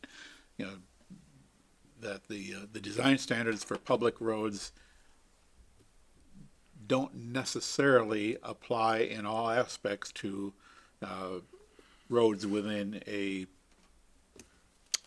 multifamily type development, which would be different than I mean, this is not the only kind of private development that you might see. You might see a larger private development that looks more like a traditional subdivision, and perhaps in those cases, the more traditional subdivision design standards are more applicable. So it's kind of difficult sometimes to figure out where we reasonably should have some additional flexibility in design standards. And you know, the rules as written give us the discretion to waive the various standards, but not a lot of guidance on what's really appropriate for different sizes and scopes of development. This is our rule. That would be us telling us. It's our decision. A safe road is a safe road, regardless of who owns it. And an unsafe road is an unsafe road, regardless of who owns it or is responsible for it. I drive around, let's say Bruce Hollow, and I'm very uncomfortable with the narrow roads and the sharp curves and whatnot. It got approved, I think, before the current rules applied. I know it may have even been approved when the selectmen still approved that type of unit. I also noticed that sometimes in one of these, it's private road. Sometimes it's a public road. Her mother lived in a complex like this in Worcester, which was a public road, which had a public road going through it.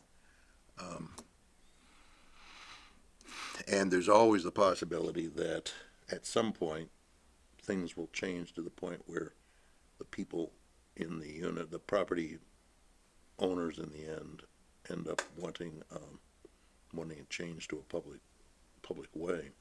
The same as they come around to town meeting asking to have their trash collected, even though they're on private roads. And so we can't say for sure that it'll always stay private. I think we have to look at the roads as the roads.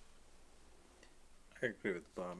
At least going back to my engineering background, road designs are not based on the ownership. There are deviations based on certain regulations. I think we all agree. Road designs are typically, my knowledge is based on the load factor and the soil conditions and the traffic pattern. And these are the three things I know. That could be deviation. That's my son watching something on YouTube and laughing. I have one other question though. So when we first started talking in terms of waivers, there were three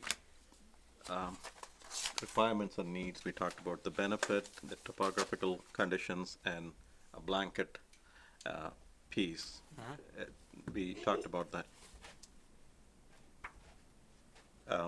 So what is the big benefit for the town that we are talking in terms of with this project? Would that be something as part of the findings or the proposal, or? I'm gonna be getting to asking about that as soon as we get to this. Okay. As soon as we get to 5, because that's mentioned here, in fact, in some of our rules. Okay. So, just to provide a little bit more as far as sort of the general ability to grant waivers. Section 6 of the subdivision rules and regs has two components. One is waivers, and there's two parts. First part is strict compliance with the requirements of these rules and regulations may be waived when, in the judgment of the board, such action is in the public interest and not inconsistent with the subdivision control law and within the purpose of these regulations. Second, any such waiver must be made in writing by the board as part of its approval or amendment thereof. Otherwise, all requirements contained are deemed applicable. Meaning that if we didn't grant waivers in the decision, they're not implied. Waivers need to be specified. Other variations, additional design, construction, and other means may be required when, in the opinion of the board, site design or other conditions so warrant them. When additional measures are required by the board, such measures shall be clearly set forth in the approval on a plan or by some other appropriate form or instrument.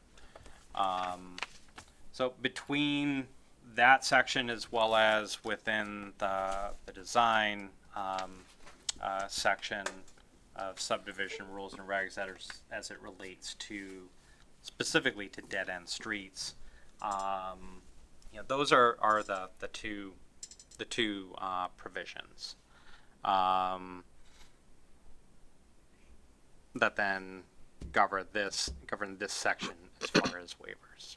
So would that be documented as to, out of these two requirements, are both applicable, and what is, do we quantify and say, or qualify and say, this is the benefit to the town, and hence we substantiate these waivers? Would that be documented? So, in granting a waiver, so let's just talk about, because it's easiest, with waiver 3. Maximum center line of the street must not exceed 4%. They're at 7. A benefit would be to reduce overall land movement associated with the site, preserving material on site, preventing traffic, namely removal of earth off the site, impacts to the neighborhood from those trucks. You could quantify a benefit why that waiver would be needed. A reason to deny such a waiver would be, say, that the board felt because of the steepness that it was coming into an intersection and there was no ability for any sort of leveling, and it created a safety hazard. That would be something that then could substantiate going the other way on that. Well, I think you could also say, couldn't you? It doesn't comply with the rule. Compliance with the rule is required unless you get a waiver. That, respectfully, if we just say this is what the waiver says and therefore we deny it, that is not going to hold up in court. And the reason, and I can say this from personal experience being on the stand when the judge is asking me, wouldn't it make sense to grant the waiver for this radius of this roadway? Because if you went straight, you could not put in a cul-de-sac. If you curved it tighter than what our regs allowed, you could put in a fully compliant cul-de-sac. We denied it because we weren't going to grant that waiver. And we basically said it wasn't supported by master plan or the subdivision rules and regs. We got overturned. Judge was sort of giggling at me for just doing the company song and dance. We have to tie it to something rather than just saying the regs call for it. So if we can substantiate something else on it, just like for it, if we were granting the waiver, we would say that we find this benefit. If we were denying it, we'd want to also support why we're denying it for a specific reason than just saying because our regs don't allow it. It's not fun to get giggled at by a judge. We ready to go on to? I think it would be appropriate for us to address waiver 5.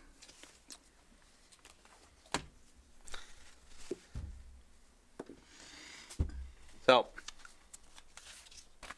I put in commentary,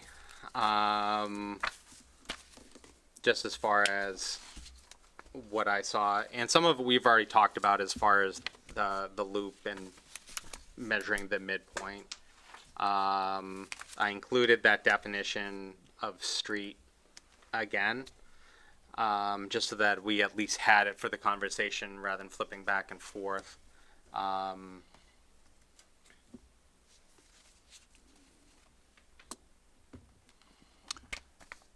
It occurs to me to think one point that may be relevant here is that the property does have frontage on Church Street, and were it not for the topography, there would be no problem connecting the road through between West Street and Church Street.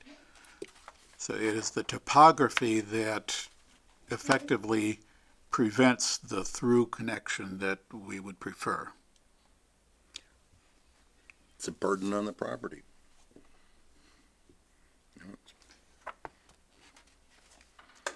And as I recall, topographical considerations are one of the things that may be taken into account when considering a waiver.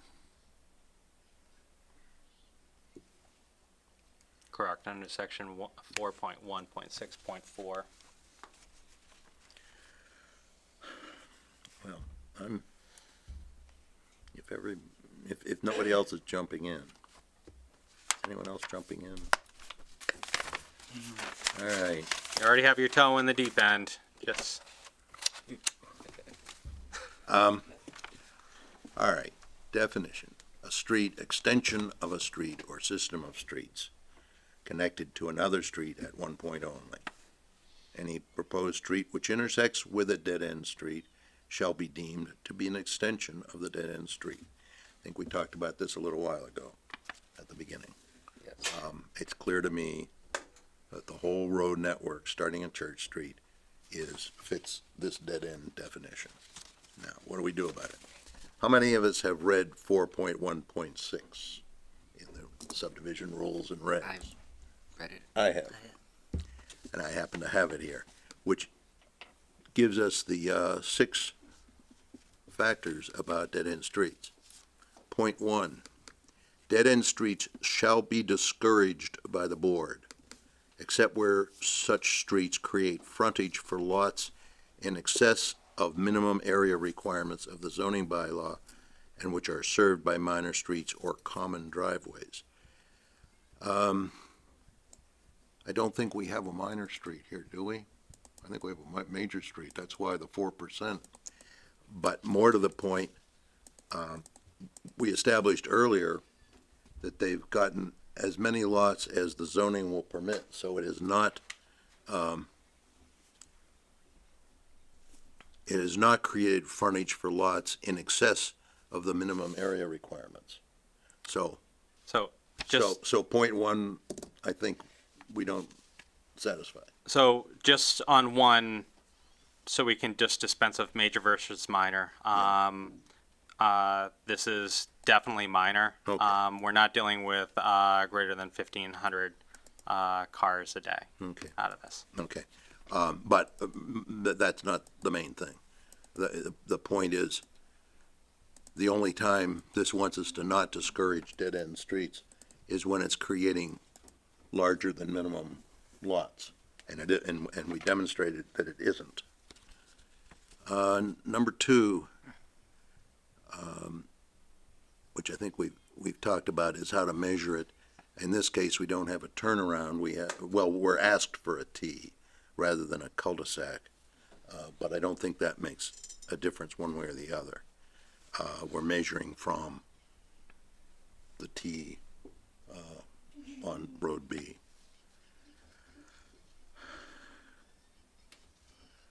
However, number 3, if they are necessary for subdivisions with minor streets or common driveways, dead-end streets and their extensions or segments, if any, shall not be shorter than 150 feet nor longer than 500 feet. It just says they shall not be. Number 4, in the unusual event that topography or other site conditions justify a dead-end street longer than 500 feet, and where there is a substantial public or conservation benefit to be achieved, the planning board may relax these standards. Any waiver request regarding this provision shall require the board to specify the particular public and/or conservation benefit to be realized, and shall be referred by the applicant to the police chief, fire chief, director of public works, and conservation commission for their review and comment on this specific issue to the board's action on such requests. Have we identified these benefits, and have they been submitted to those 4 agencies, and have they responded to us? Not per what is written there, no. Because I don't think they were identified. And my problem is that I have yet to identify adequate benefit, which is what we talked about all along, and looking for a sufficient benefit to satisfy this particular paragraph. I don't see the public benefit in granting substantial waiver, more than twice the allowed distance. So, just because I'm trying to sort of understand, because also, this is where, from staff's perspective, we try to identify issues that we know would also be problematic. What would have happened, and at least, basically, this may be something that I need to reevaluate how we work with applicants. This road right here, these units, what would have happened if they came in and then had those units down here, this loop continued here, and basically all the stormwater ended up here and a little bit here between these units, here, here. It would have been a situation that would have been much closer and reduced those standards, but the impacts to Church Street would have been significantly more from a development aesthetics. This would have been a worse development this way than what is current. But admittedly, the board wasn't afforded looking at that because that was dismissed due to impacts to Church Street, earth movement within a close proximity to Church Street, and between Graves, myself, Fire, DPW, they were encouraged to condense their development off of West Street. To shift development from Church Street to the backside. We never saw a reasonably accurate layout of what a road would look like over there and how the units would fit in. It looks pretty hard to fit all those units in on the hillside. You're still gonna be left with 1,000 foot, well, no, if you exit, then you're okay, but, if you exit down there. But that's not what we're looking at. No, it's not what you're looking at. And so anyway, that's what I think. And I don't think we can put a worst case scenario and say this is better than the worst case, right? No, I mean, but you are able to identify within this plan what some of the benefits have been afforded. The challenge is that exact read as far as that provision, none of those benefits have been opined so that those departments listed Yeah. can So indicate support, It's in our rules, it's required. unless waived. Unless waived. The last two are, I'll just mention since we're on a roll here, they're less compelling. But I think we did speak to this, or I did. Point 5, in the event of a dead-end street is allowed, the plan shall show a roadway easement from the end of the dead-end street to adjacent property. Such easements shall be demonstrated to be reasonably developable in accordance with these regulations. That will, if not this time, that will come up in the future, but we did ask about it, and we didn't get a potential connection provided for. And then point 6, if the dead-end street is subsequently extended beyond the required turnaround, any easement other than land required for the extension of the roadway may be relinquished to the adjacent properties. Until such extension is constructed, no land laying in the easement may be used in determining the area or frontage of any lot, which I think we added that in because it came up in a subdivision that extended an older one. And what do you do with the bulb of the turnaround, the cul-de-sac now, because the road goes straight through? It's off of, no, I can't remember the name of the street.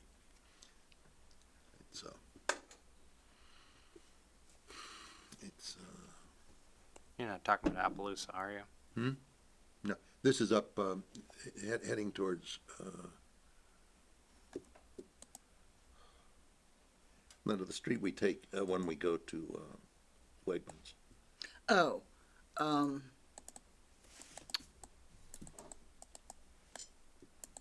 it's got the horse farm on it. Goes, Glen? Hmm? Glen. Glen Street is the through road, and Glenview or Glenville or whatever. Glenview, I think it is. Glenview goes off, and then the subdivision got built to the east of that, fairly, much larger subdivision, and they connected. And they had to figure all that out. And I guess we find, it could, at the end, you gotta get that sorted out, and then what does that do to the frontages and blah, blah, blah.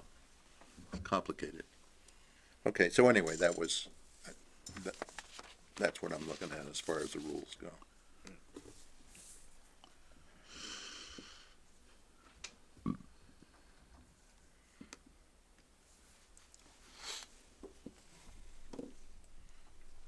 Deafening silence.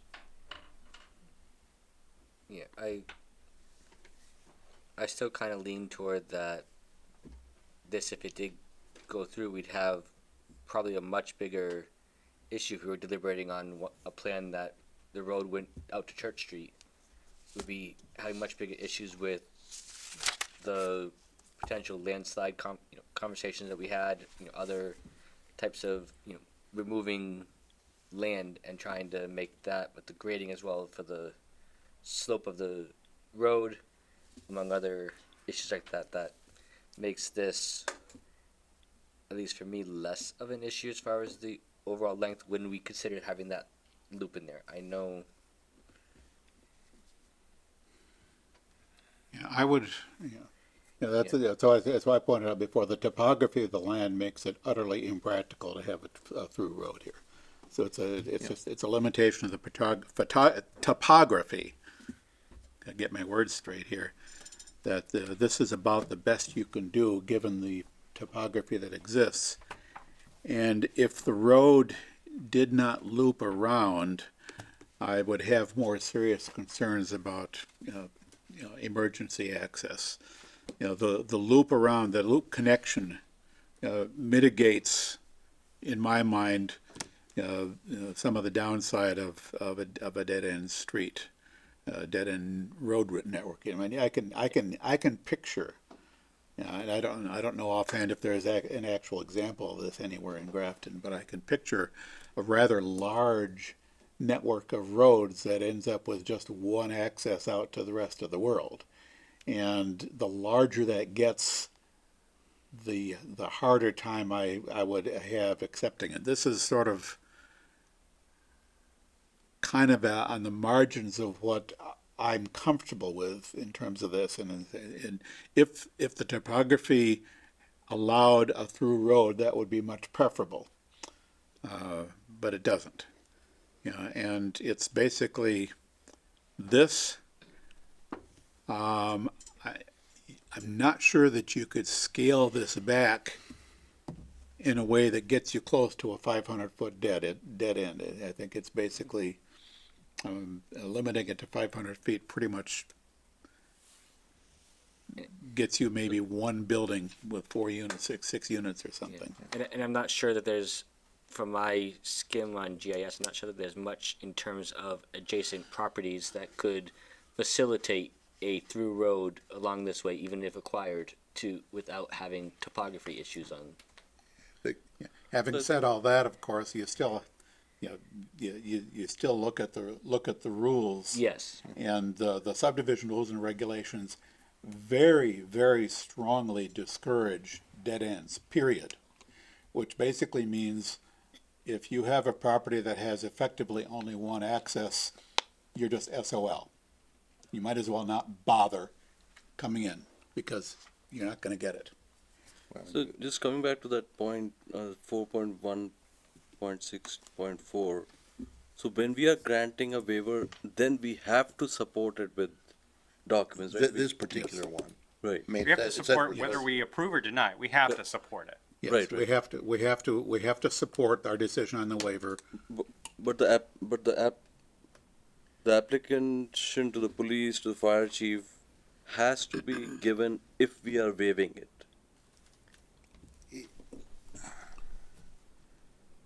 It's our Yeah. rules that we created. Yeah, Because, Joe, yeah, you mentioned, you said if we waive it, then we don't have to give it. But I think if we waive it, we have to give it. They might deny it, right? But you still need it. Is it not mandatory that these? So four- when we say any waiver request regarding this provision shall require the board to specify the particular public and or conservation benefit to be realized and shall be referred by the applicant to the police chief, fire chief. So if we are waiving it, then we have to give this. Yes, Yeah. The waiver request, Then we have to support it with a benefit and all that. Yeah. Okay. The reason why I'd argue against that is that section 6.1.1 talks about strict compliance with the requirements of these rules and regulations. It's basically in its totality. May be waived when in the judgment of the board such action is in the public interest and not inconsistent with the subdivision control law. Question would be, would granting that waiver and not having them notify police, conservation, and all that, even though police and fire, DPW, and conservation all commented on the application, is that inconsistent? I think we'd have to waive that part of 4.1.6.4, among other. Correct, we could, Yeah. we could add that, Yep. yes. yeah, we could waive anything in there if we think that it's in the public interest. The thing is, With you know, documentation. some of the arguments are going, this is the only way they can develop that land. Well, that's not true, but, we ought to give it to them because otherwise it's too hard. We ought to let them, build roadways that are not up to our standards because it's hard. It's the point of rules. They said, if you let people do what's convenient for them, you don't need rules. And it's not one case in isolation. It's everything from the past, everything particularly in the future. That's what bothers me. I look at policy, we spend most of our time here doing applications, but our job is planning, setting directions, the bigger picture. And all these permits are just basically a mechanism for implementing that. I agree with you, Bob. You have been consistent, and that's why I keep asking the same question. So, what is the bigger benefit? And the second part is, if these are waivers, would these be the same protocol we will apply, follow through for any future proposal that would be coming in? What does that mean? So, the first part of it, what is the bigger benefit? I get your piece, Joe, that when you look at, okay, if the gradient is 7% and not 4%, that would mean that there is not going to be substantial movement of earth and all those stuff. Is that the definition of benefit, or is there a bigger benefit for the town that we need to look at? Yeah, the benefit is what the board decides that there is a benefit.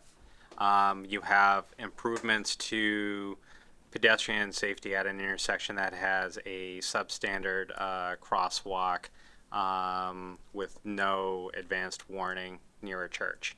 You have within the development itself where strict adherence results in impacts to the land that in this case the applicant is identifying as excessive. Otherwise they would drop down that grade of that angle of the road. They would smooth out those K factors so that it was more of a transition. They'd make other decisions. The challenge is that as far as adhering to precedent, or creating precedent, I think there needs to also be some sort of recognition that this is not going to be accepted by the town, and is a nature of development that when we talk about safety, one of the things, and this is why towns differ, there is no uniform standard as far as subdivision design. What we consider safe in Grafton, another town may say it's unsafe because it promotes excessive speed. That it results in excessively large drainage structures, which then take away open space. So each town identifies their own standards, and what is safe and best practice for one is what then the adjacent town will say as that's an example of what we don't want. We know we have design standards in these rules and regulations that don't meet conservation requirements for stormwater. We know, staff knows, you guys don't, but I'm telling you now, we have to make changes to our subdivision rules and regs that are required because of our new MS4 permit. Some about design, some about maintenance, and all those things. So there are instances where the board is able to identify what is a precedent that gets set, and that's when regulations get amended. And then there are times when waivers are warranted, and there's a flexibility within these. So it's hard to definitively know, and Bob, being an electrical engineer, knows exactly what's going to be safe and what's not. Me, not so much. It looks like it's got black tape on it, must be fine, I'm going to go touch it. But within subdivision design, it ends up being a little harder because, a tighter road network means that people are going to innately drive slower. That may be a reason to grant a waiver. Other towns may want it wider because if someone's going to go 35 miles per hour, they want it to be as wide as possible so that the people off on the sides looking in can see a mile in either direction and know whether or not that speeding car is coming. So it comes down to also how you as individual members view that benefit. It's harder. It's unfortunately with this, it's not a black or white.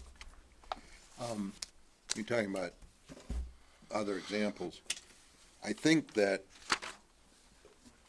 this provision of the regulations and a lot of our subdivision regulations came in as they are now after some of the subdivisions were built, like Hollywood and Airport. Both of those are single entrance, considerable number of homes.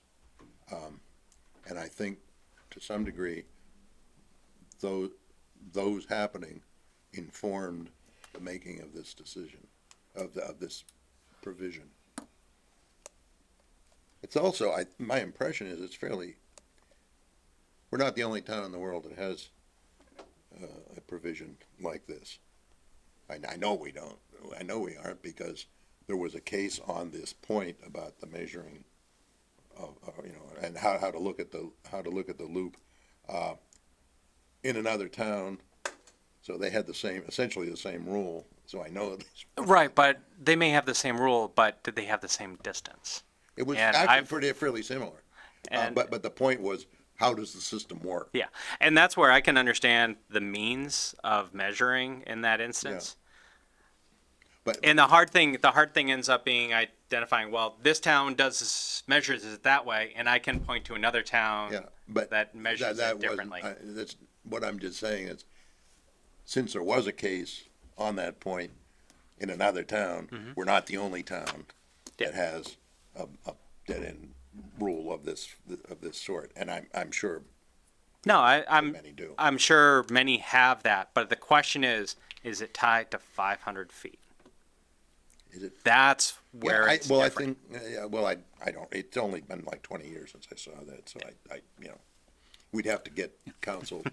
Council back then found it quite easily, and it's. I've either- already inventoried 30 towns. I don't, but that would be new information because I've previously shared that with the board as far as how different towns approach that. Yeah, yeah, but I don't, you know, this is this town. Right. Yep. Now, In any as I case, said before, Let's get on with the vote. yes, if we want to consider revising the subdivision rules and regs regarding dead-end streets, that would be a good conversation for us to have. The rule has been around for a good many years. Other towns do it similarly or differently. We could review that. We could think about whether they're,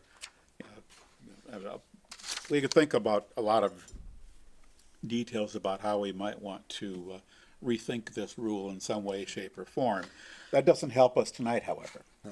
So, unless anybody has some new information I just. that they'd I like to wanna- bring to the conversation, I don't know about information, but, point. Joe, you answered this, and you better remind me your answer. We just added something to the zoning about requiring affordability in which cases. I'm not sure whether it's all multifamily or whether it was just the one district. In May, we added to the RMF district requirement for multifamily. That was that didn't get advertised until after this application was received Right, and right, stamped but- in by the town clerk. But we did adopt that. Correct. Yes. So, since then, yes.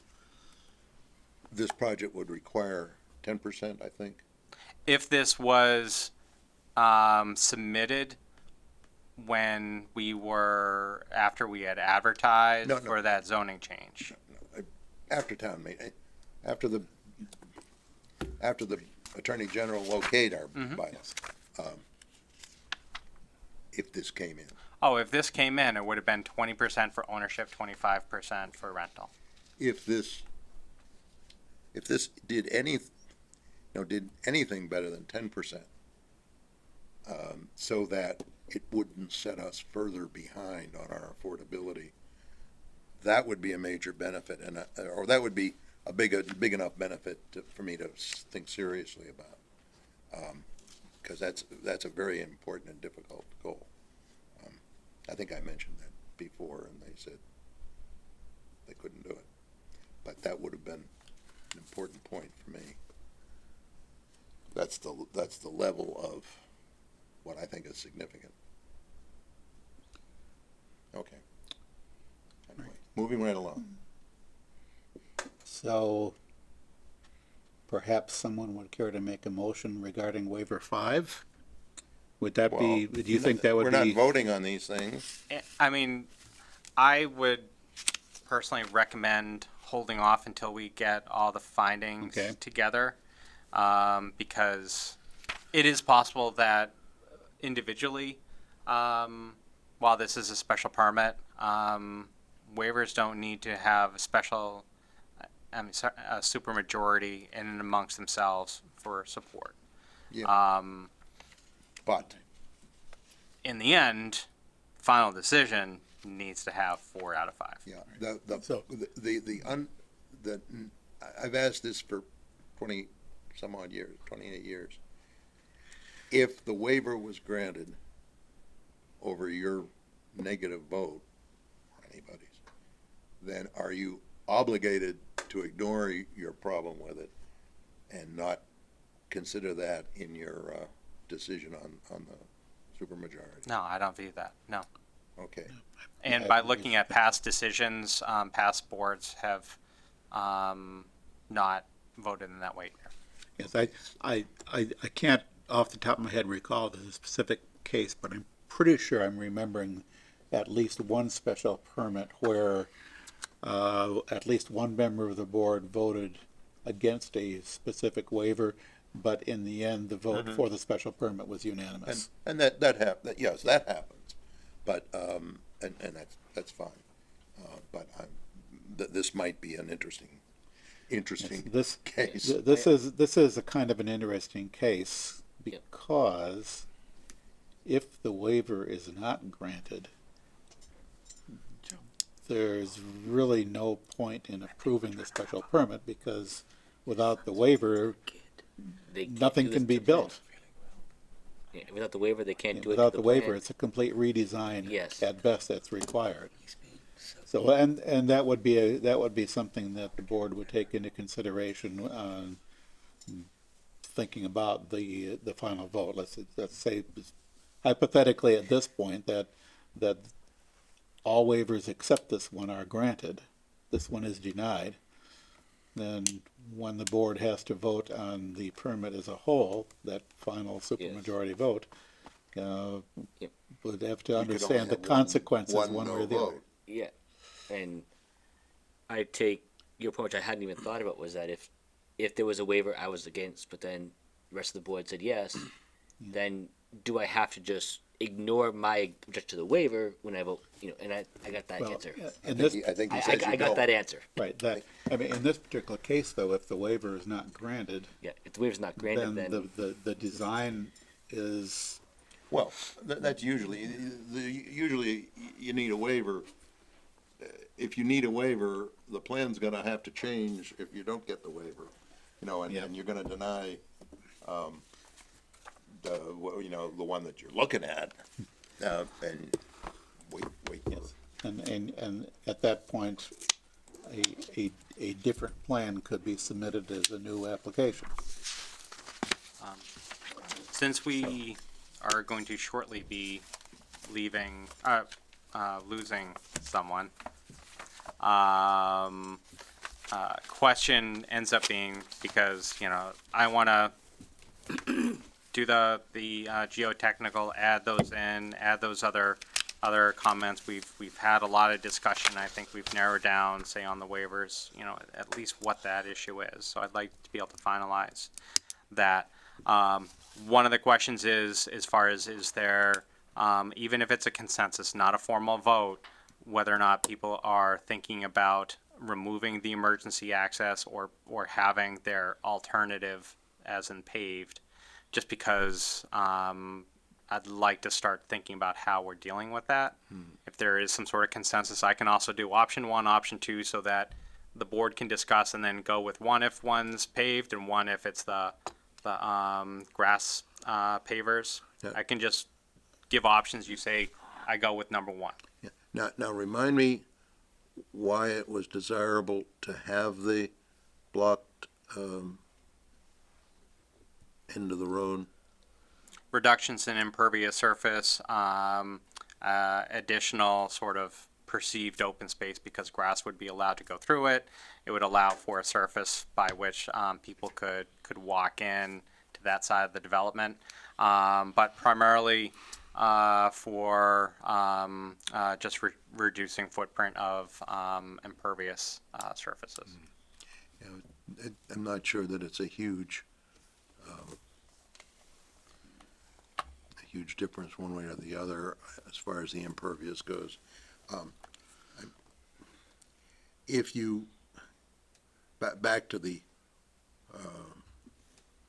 do we look at all uses of the road or only emergency uses question, and how it interacts with our earlier discussion. If this gets approved, I think that needs to be open, because otherwise, your argument, Joe, about, well, depending on what kind of situations you're looking at, you got whatever it is, 1,300 feet or something. You got a long ways around to the barrier. I'll write it up for ordinary as, traffic. as either option so that Yeah, the okay. board can discuss its options. And I can say, at least for me too, where this is a long, essentially dead end development, if that is not through basically traversable traffic for every commuter, that makes it much more likely I would say no on that waiver. And I haven't fully decided that I would say no, but if that was if that was just grass pavers, it's, harder for me to say yes for that. Yeah, I think that, that's a point in my mind as well, that, Okay. that in thinking about just this in terms of effectively the dead end length, it's less of an issue.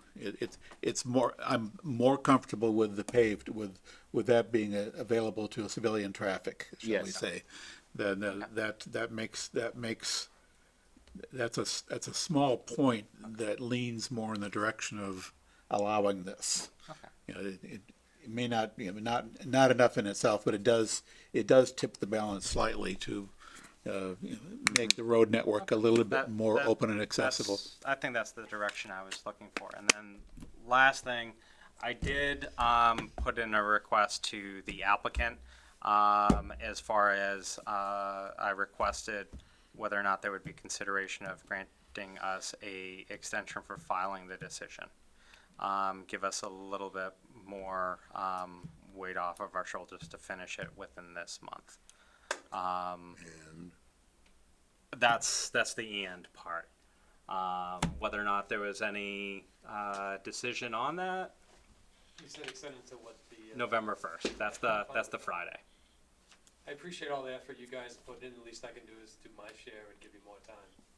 So I have no problem with that at all. well, that's good because it gives us the opportunity to be more thorough. I think it's, honestly, I don't think I've ever sat, in 30 years of developing, I don't think I've actually sat through a deliberation like this, and it's really good to see. Thank you. A lot of Thank you. ideas out there. Even when we say things that, I might not like it, Bob, but at least you're saying what you think, and, it's good. We're At not least I we're can not do, in a like I public said, I'll hearing, give my so part, just give you you guys can, some time. and we're not making a decision. Yeah, we won't be making any decisions or taking any votes tonight, other than to adjourn the meeting when that time comes. Well, except hopefully, or Can I except vote in extension, Yes. Okay, Yes, we have to do that. but Can I vote in advance and say that I vote in advance to say I accept the extension? We can- I also vote in It's advance just to accept whenever. a simple you majority. you can head out. You don't. Yeah, Thank your you, son's being a. No, I'll say no. what is it, a proxy vote you want? Thank you. Great, great kid. okay, so we now have a For coming, man, I appreciate it. a written request from the applicant to extend the decision deadline to November 1st. Is that the correct way to say it? Correct. So moved. Second.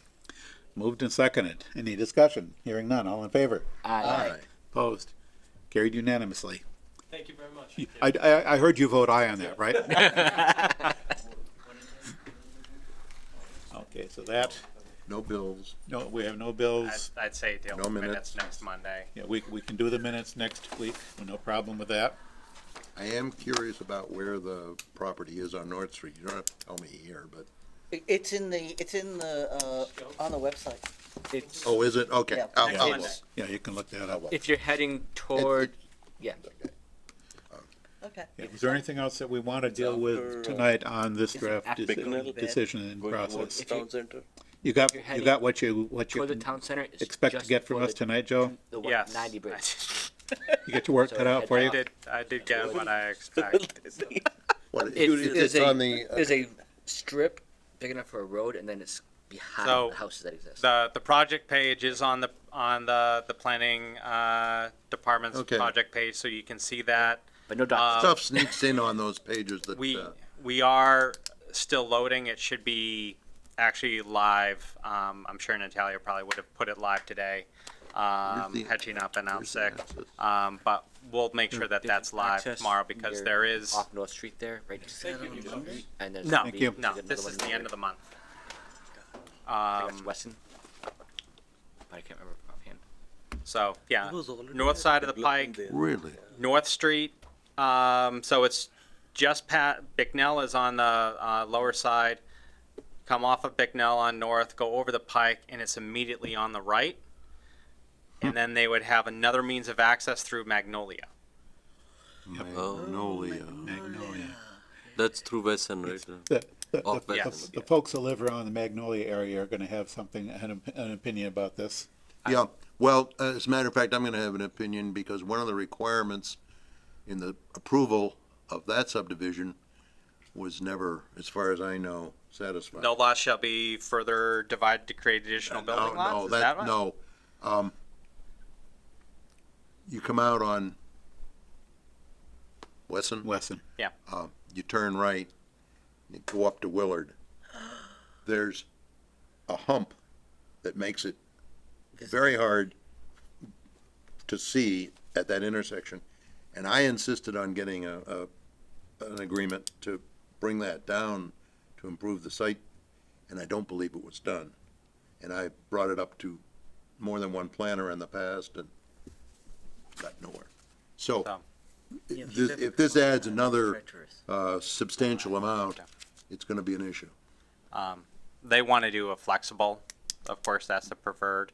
But didn't Magnolia, didn't we take that over to finish it? I don't know. I thought we did. I don't know. I don't know whether we took it over. I thought we, that, I'll look and see what, It might have. what happened. But in any case, that was a safety requirement. There was a lot of, what do we see to the right and left as you come out on those roads from Magnolia? And, I'll look in there just to I- see. I will how not it's have written, 'cause forgotten. I was not even aware of that, so. Yeah, Well, and if you well, come Dave's up gone. from Tufts up to the road, you know, just past Oh, yeah. the Clock Museum. move we adjourn. visibility Yeah. Second. outside is very- Moved and seconded that we adjourn. All in favor? Aye.